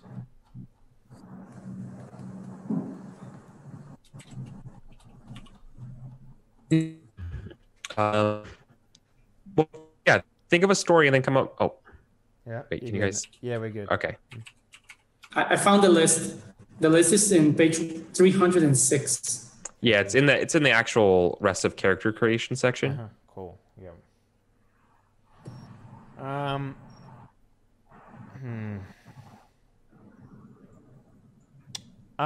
I want to say that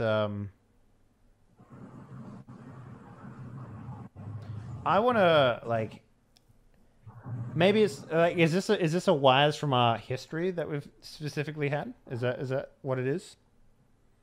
Or can we say over the winter I studied something to get this wise? No. It has to be something that has occurred during the year. Okay. Well, maybe it is. What are some lessons you learned and knowledge gained over the year?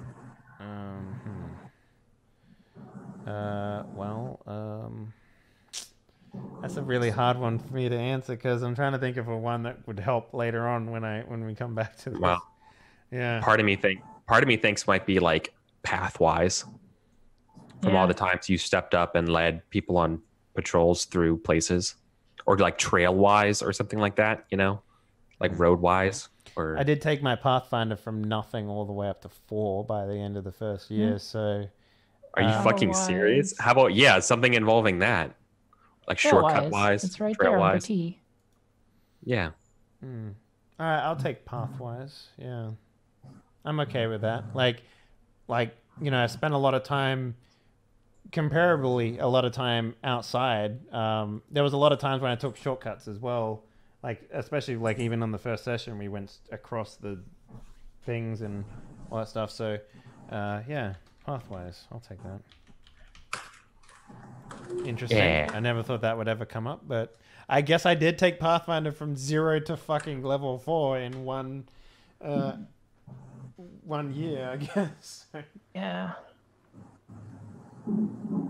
You're Pathfinder 4 now? Yeah, I'm Pathfinder 4. Wow. What about you, Zippy? What do you got?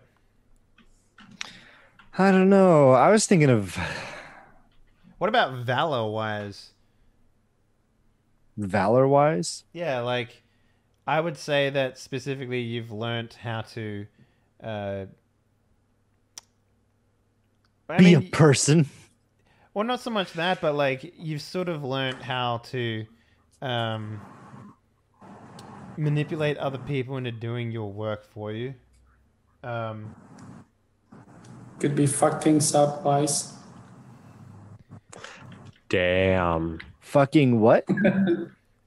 Fuck things up, Oh, wise. fuck up wise. You know, That's a zippy natural wise. I don't like projecting that on my characters.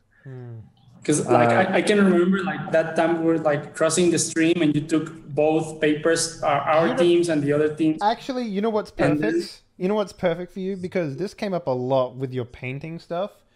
What I was about, gonna do art wise. What about town wise? Like you've learnt a lot about like the different Yeah, no, I towns can do and that. stuff. Town wise, I do research on the town before I go there. And it would also help in other roles other than just painting too. Like realistically speaking, it allows you to re-roll painting rolls that you make, like the murals and stuff like that you make. But it also allows you to, like, if you wanted to work out more about what type of stuff you'd find in a town and stuff like that too, it would work there as well. Okay, I'm down. Town-wise is what I will choose. Oh, well, no, what do they call them? They're not called towns. They're called Territory-wise? no, not territory. Territory is the whole thing. Yeah, I'm not sure what you're looking for. Hamlet-wise? No, there's a particular name they use to describe the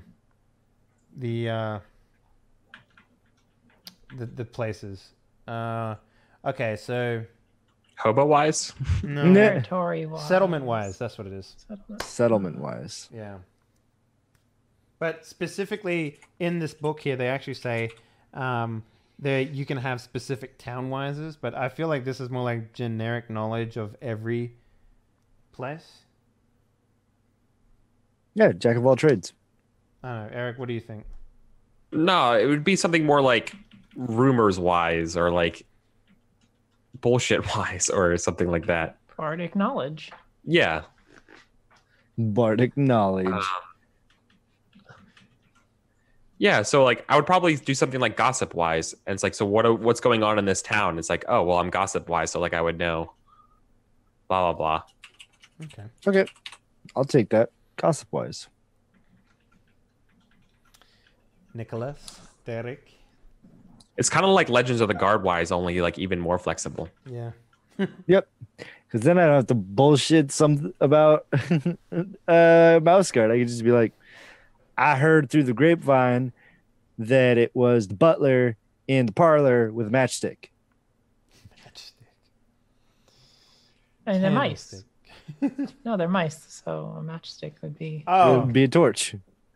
that's and fucking stupid, but yeah. And a burning bludgeon weapon. It deals 2d4 fire damage. God, they wouldn't even be able to put a Right. match that close to their face. It'd be so fucking hot. Chemical burns from lighting a match. You light a fire, you light the match. It's like it's like a the size. Well, yeah, no. Well, it's more like a lamppost, really.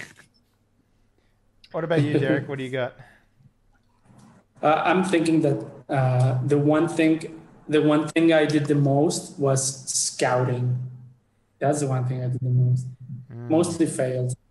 And the two things I did that were cool was the one time I sneaked and stole jelly. The other time I sneaked and stole Mr. Bixby's envelope. So it could be either exploration-wise or path-wise, or maybe something like sneaking-wise or stealth-wise. What do you guys think? Sure. The other, yeah. Stealth-wise works, I guess.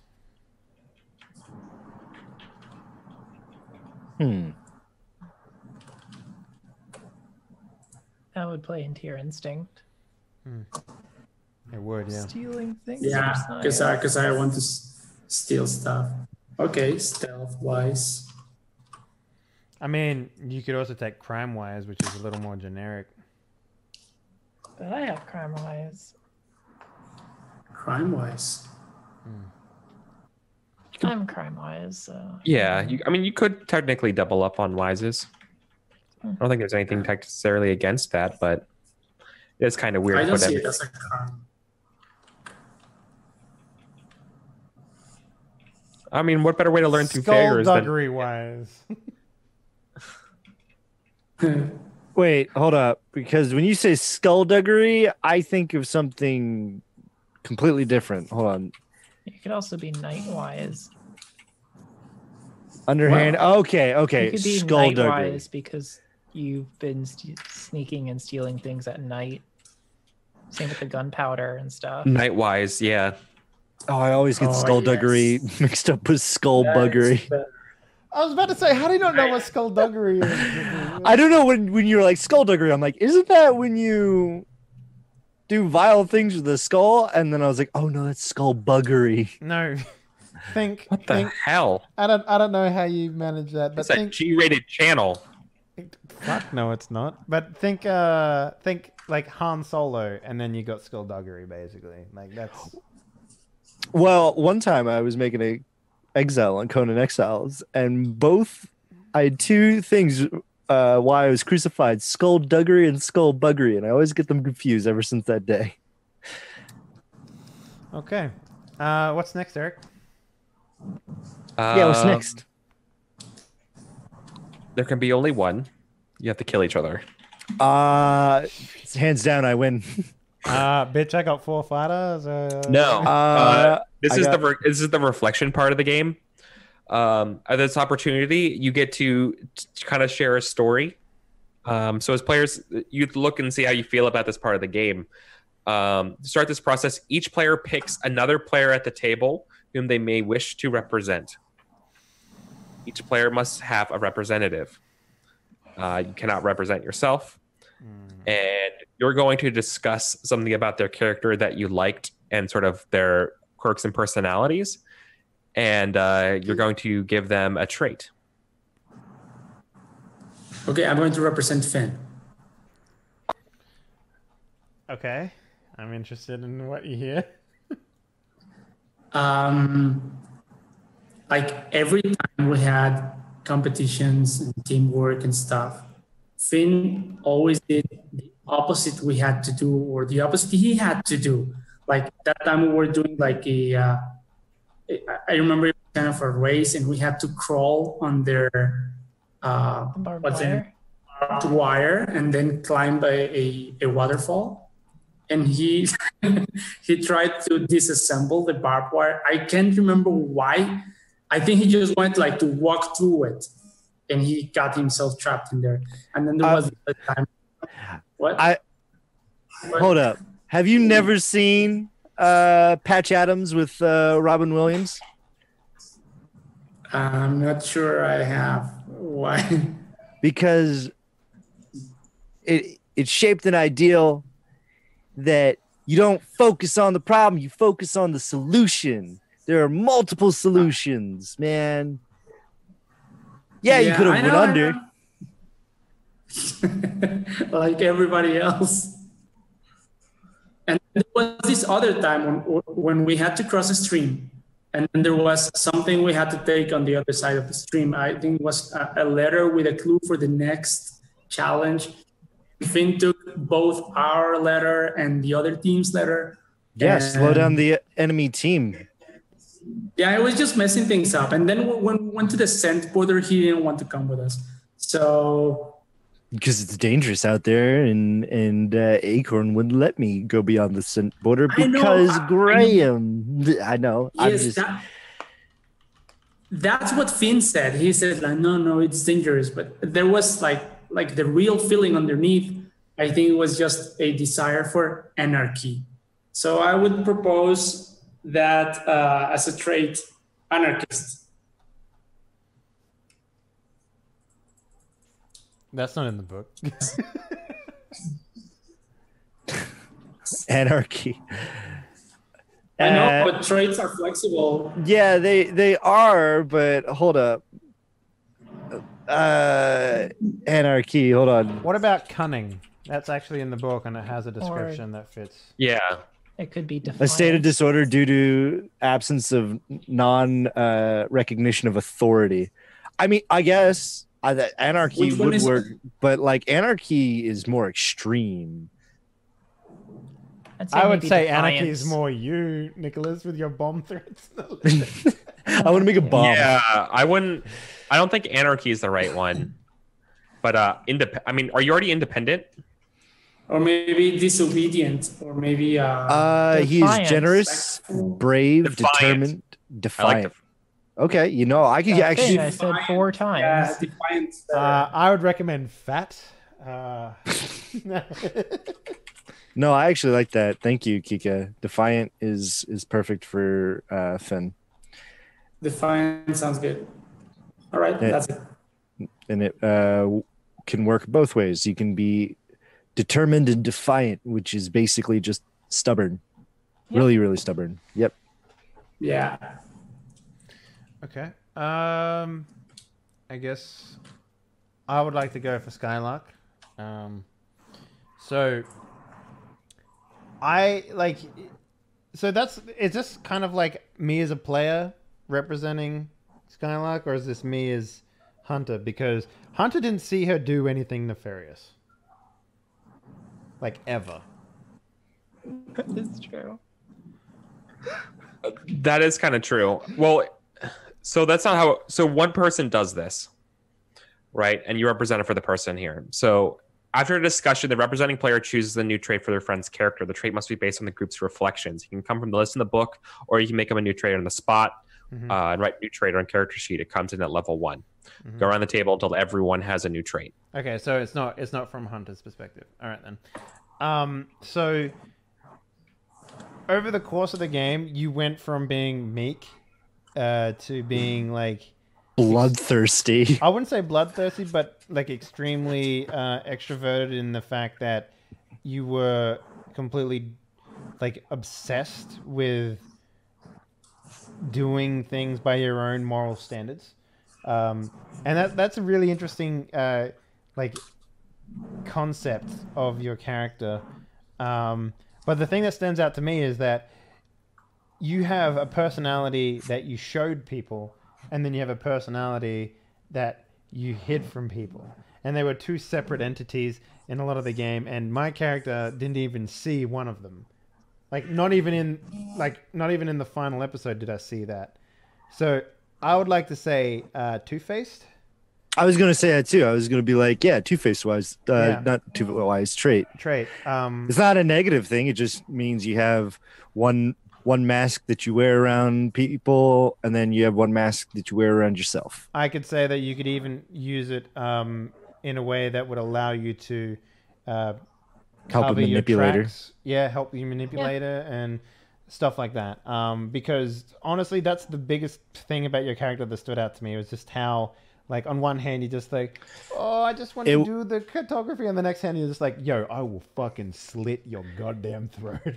I can see it being like a really good social buff trait. Yeah. Because persuasion, deceiving. Well, no, deceiving is manipulator. Orator kind of deal. You could also just do it for other things as well. Yeah, I'm down. What do you think, Eric? Is that a decent one? Oh yeah, I'm super into it. Cool. I'm going to lobby for Dave. I want to say that he's shown like a very strong sense of moral code. Like, this is the way that I was raised. This is what is right. This is what I'm going to be doing. I'm going to do what I think is right, or what I perceive to be right. Can I put forth the trait strong-willed, or something that goes along those lines? Perseverant, yeah. Because it's not stubborn. Stubborn's not what I'm getting at. But like, he falls down, he gets back up again. There's nothing. Dauntless. Dauntless. Yeah. Dauntless. Okay. Nice, thick, juicy action word right there. Yeah. And then, like, I always like to look at when I think of traits. It's kind of interesting because the actual dictionary definition is showing fearlessness and determination. Well, I have fearlessness in spades, so like, it's just another one I can use. Yeah. So maybe that's not the best one then, right? Because it's pretty much just a rewording of fearless to a degree. It's redundant. I think Hold on. perseverance.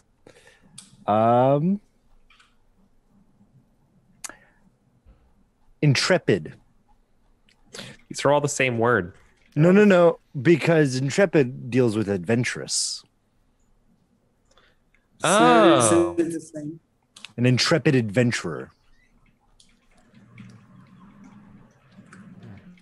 Though intrepid is fearless, there's a semicolon in the definition that says adventurous, often used for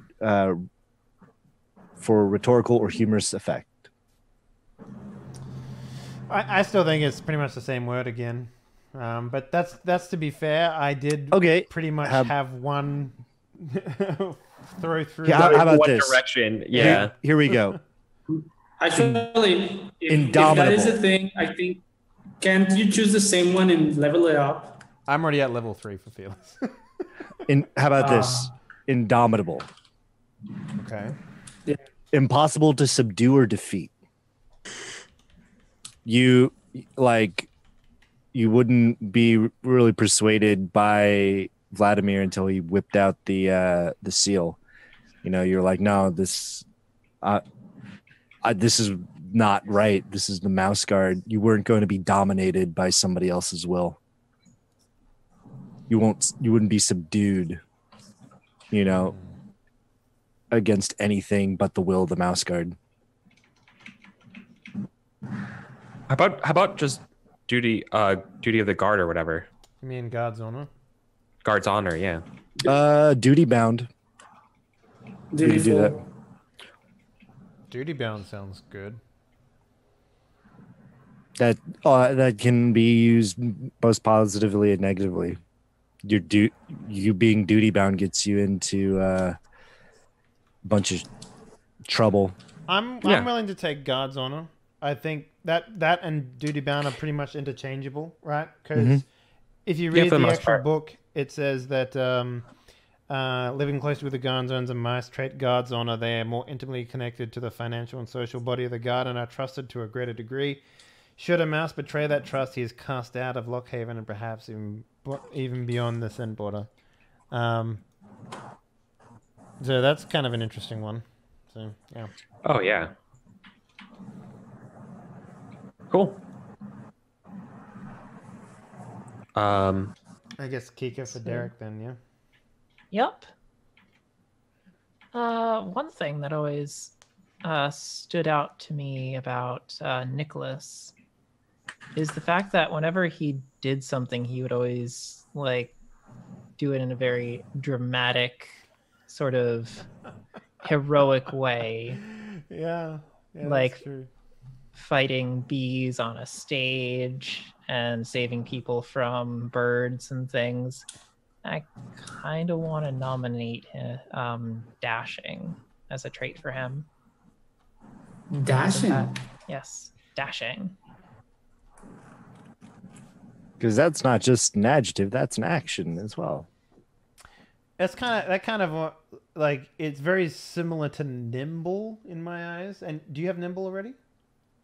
No. I have nimble, but it's not really about being nimble. It's more about sort of being adventurous and heroic and, trying to save the day and all that stuff and being attractive and swashbuckling. All those things that Nicholas has been doing already. Okay. So dashing or swashbuckling? Dashing. Alrighty. And it's also been called into that apparently you have the eye of many a lady mouse. So yes, it also goes hand in hand with being fairly attractive, at least to teenagers. Yep. Yeah. Yep. Yeah. The dream. Okay. Yeah. The dream. What's next, Mr. GM? So after everyone has given each other a trait, then each player has a chance to change or elevate another one. So what's going to happen is you're going to pick one of your own traits now. It can be the one you just got. And you're going to nominate this trait, and then you're going to put it up to the group and say that this trait should get level up to the next level. Okay. I'm going to put Fort Determined. Yeah. What does level 2 get you again? It's like you can re-roll it or something? You can use I think you it can use positively it twice.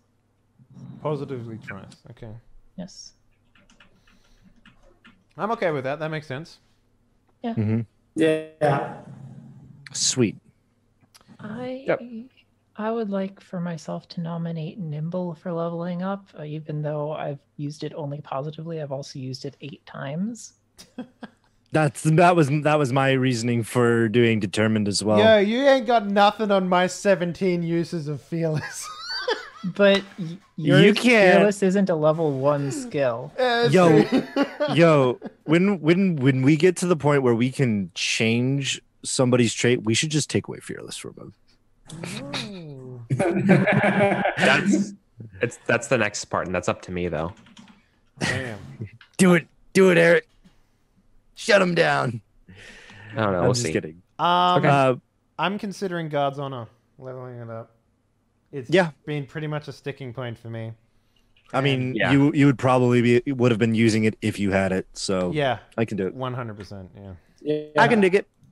What about you there, Derek? I'm thinking I should level up the one I just got, Dashing. Yep, makes sense. Go for it. You had Yeah. 2 different lady mouses after you, so. Alrighty. Probably more that were just off screen. Little do No, we just know, Nicholas is a big player. Yeah. Playa, I'm Armor sorry. sets and rocking chairs. Come on. Armor sets and rocking chairs. That's what they're calling it now. Okay. Is that everyone? I never got that rocking chair. You never got that armor set either. That's what keeps them waiting, coming back for more. You know, you always promise them to give them Hey, the rocking baby, I chair. left my rocking chair at your house. Can I come pick it up? Exactly. Do you even want that rocking chair? Of course not. It's the weirdest present you could ever receive, especially as a teenager. You're just an old soul, man. You're just an old soul. Yeah. If I was like a retired mouse guard, maybe. You're like that kid who sits on in the quad playing the guitar, singing old folk songs and stuff, and people are like, wow, he's so This song's deep. called Wonderwall. or the D&D version, Thunderwave. God, stop. Anyway, this is Thunderwave. I use Thunderwave to blow the panties off all the women around me, Eric. The electrostatic What's from that Thunderwave next? just drops. Yep. What's next, Eric? Not like this. Not like this. Eric gets to fuck with our characters now, guys. He made my last character fat. So, All right. So next, so after that, we change or remove a trait. I, the GM, get to discuss with each player and character in turn and recall a moment for each of you. So, Nicholas, I think His tail grows back. You lose tailless. let's see. I can change one trait to another trait, or Okay. so here's what happens. I may change one trait to another trait. You may not change or remove a new trait that was added this session or a trait that was elevated or changed. I'm thinking about removing skeptical. Yeah. I'm thinking about changing it. Yeah. I think I'm thinking about changing it to open-minded. Open-minded. Because you're always like, yeah, let's do this thing, or like, yeah, that could work. I'll go along with these crazy ideas hanging out with Skylark. That like, Why not you're both? like, yeah, let's do this. Yeah, I'll like spy on people. Sounds fun. I'll Yeah, blow up I feel- everyone in a town. That seems like a reasonable thing to do. yeah, like Let's blow what I up mean, the- yeah. So what exactly? Yeah, I'll run So a gammy black I cap. think I would change your skeptical to open-minded. Plus, as a scientist, being open-minded means you could potentially use it to re-roll science rolls. Potentially. Oh no, this is a trait. Sorry, what am I saying? You could add it to science rolls. I would Hunter. Okay. Hunter. I'm gonna remove bold and change it with sharp-eyed. That's an interesting one. Once again, being more on the trail and being able to spot dangers and things like that. I'm giving you that. Okay. Giving you sharp-eyed. Sure. Okay. Skylark.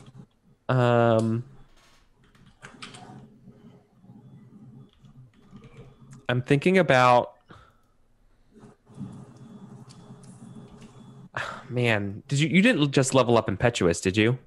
Nimble. All right. I'm thinking about changing impetuous to quick-witted. I'm down.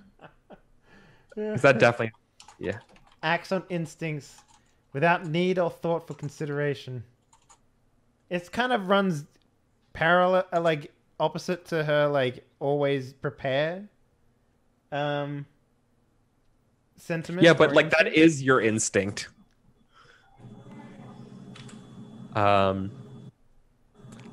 Leader is literally a trait in the book. By the way, I didn't see that. That should have been for you, Henley. And Finn. I'm gonna change generous.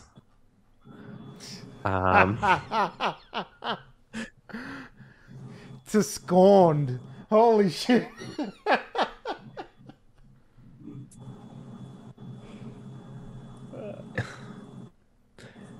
Yeah. Jaded. Every Yeah. time you use generous, I don't think you passed the roll. You have determined, defiant, compassionate, brave, and Ungrateful.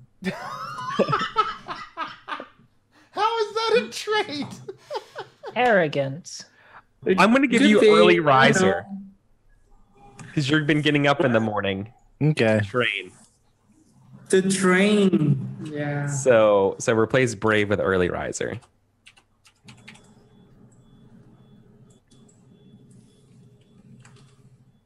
Okay. No, replace. Oh, excuse me, generous. Yeah, generous with early riser. Okay. I think that's it. Sweet. I'm gonna double check, but yeah. After that, we promote everybody. Oh, we get our fucking cloaks.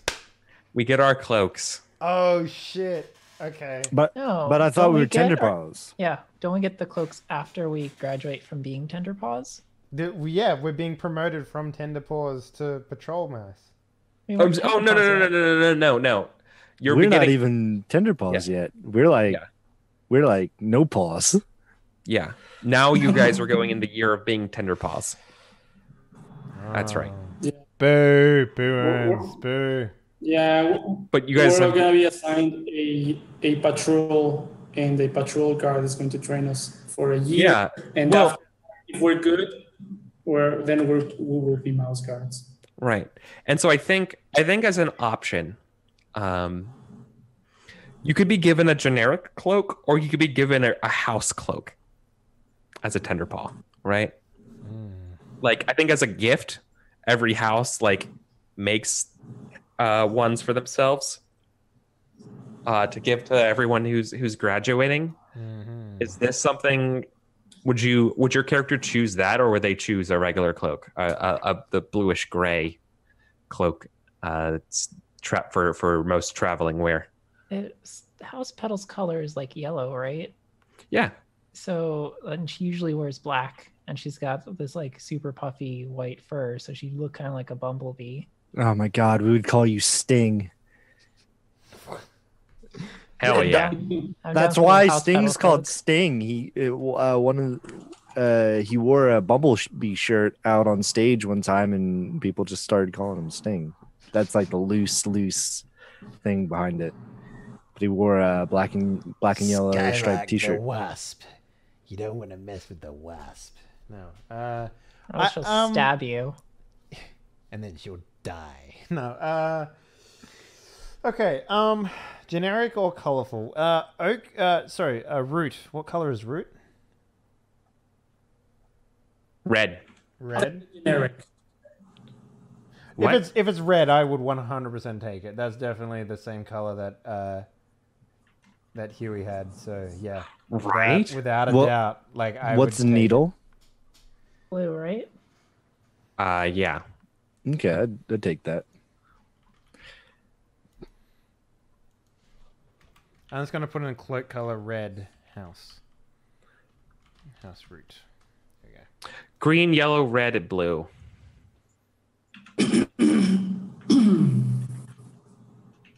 Cool. Okay.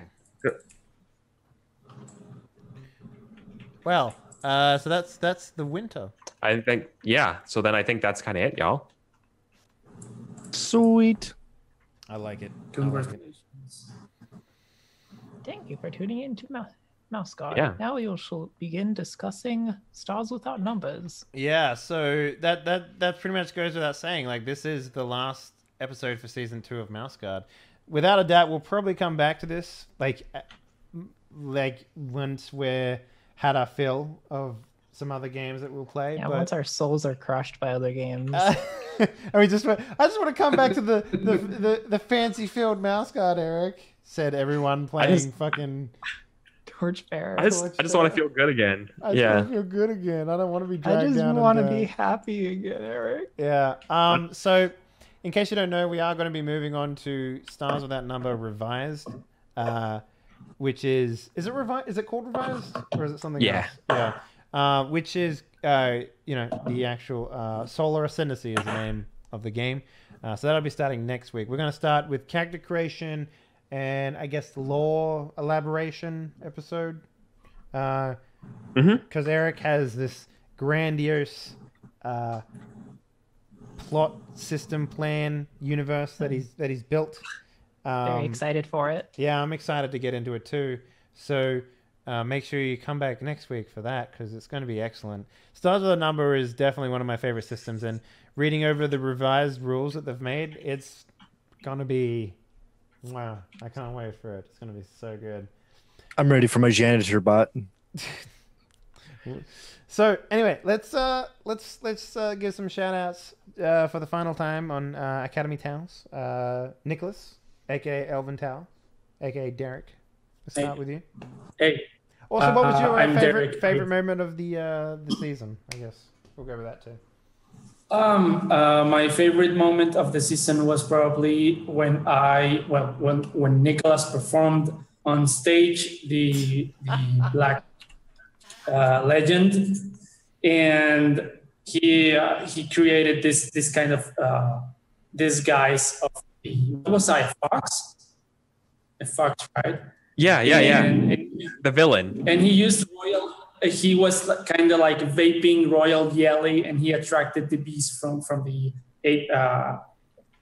Lockhaven Yes. beehives, and he managed to kind of incorporate the bees into the performance, and we kicked it. I remember my fellow actress was Sarah, and she was playing the black actor. That was my favorite moment. My name is Derek. I played Nicholas Gavet, and this was the last game of the season.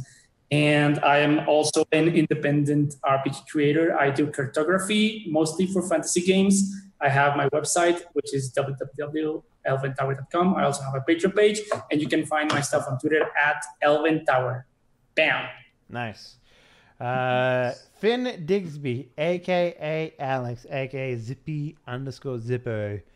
What was your favorite moment, and where can people find your booty hole? My favorite moment was when Skylark pulled a knitting needle on a student. Because that was the first time that we saw Skylark do it, like anything completely fucking crazy. And it was like, holy fuck. Yeah. We're classed with a fucking serial killer. That's when she showed off the fact that she had 2 levels in Rogue. So... Yeah, we don't know where she got that other fucking level from. Probably from the Balrog she told us to run from. But yeah, so you can find me here on Twitch at Zippy_Zippo. I do a bunch of variety gaming, and yeah, that's me. Nice. And last but not least, from our player side of things, we have Skylark Vetland Shriek, aka Kika. What up? What was your favorite moment, and where can people find you? Oh, that's hard. There's a lot of fun stuff going on here. I honestly really liked the lizard race. That was fun. That was a lot of coolness. I have not seen like an actual race in a tabletop game before, and you made it like proper exciting. Oh. Yeah, and I'm Kika. You can find me here at Twitch at twitch.tv/Kika. That's twitch.tv/KAKK, and on Twitter at twitter.com/KikaVO. I am working on making the Sylvan language for people to use in their games. I have like about 6 pages of words now. That's plus notes. So, you know, it's getting there. It'll be out sometime. That's 6 pages done. Yeah. Yeah. And it's not like with conversational instructions. So if I actually made it into like a teaching book, it would be stretched out more. But anyway, yeah, that's where you can find me. All right. And our GM for the session and every session of Mouse Guard that we've had thus far, Mr. Eric Vulgaris, what was your favorite moment of this season, and where can people find you? The Mustfire Festival was pretty good.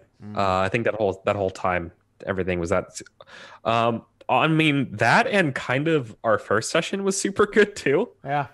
The scavenger hunt and getting all the riddles and solving everything like that. I thought that was actually really, really, really good. Yeah. Yeah. So I'm Eric, everybody. I'm Eric Vulgaris, and you can find me here Sunday nights. I'm excited for the next game too. Should be a lot yeah. of fun. I don't know. Yeah. I've been reading a lot about what to do with the new stars, and been reading a lot of sci-fi to get into it. It's gonna be fun. Any recommended reading for our players and people who want to watch? Yeah, Nine Fox Gambit. Nine Fox. By Yuhan Lee. Nine Fox Gambit's military sci-fi, Hugo Award-winning in 2016. It primarily focuses around the ideas of what if reality was based on number theory. What if Isn't it? What if how you count changed how the world worked? What? Yeah. And so you have people's beliefs and the way things are set up by what are called calendars. And so it's a game, it's a military sci-fi intrigue story about a group of kind of like one of the dominant empires going against someone who's heretical, who follows a different calendar. Oh, sure. And how that calendar messes up and changes things around in politics and previous wars, and it's super fun. It's really cool. It's a good story. So I like that one a lot. That and Fire Upon the Deep are two big references. Whoa, Jesus. Okay, guys. Well, that pretty much wraps it up. Final words. Well, I'm glad we ended on like a cliffhanger. Damn it, Eric! You whipped out a war from under us, and we had no idea. So good job on that. I'm really intrigued to jump back into this game at a later date. So we'll have to see how we go with that. But yeah, guys, thank you very much for watching. If you enjoyed, follow the channel. And if you are feeling saucy, why not subscribe, get access to the cockpit and the best emotes on Twitch. So, yeah. Thank you very much for watching. We'll see you in the daily stream. And stay tuned for next week when we jump into Stars Without Number. Good night, everybody.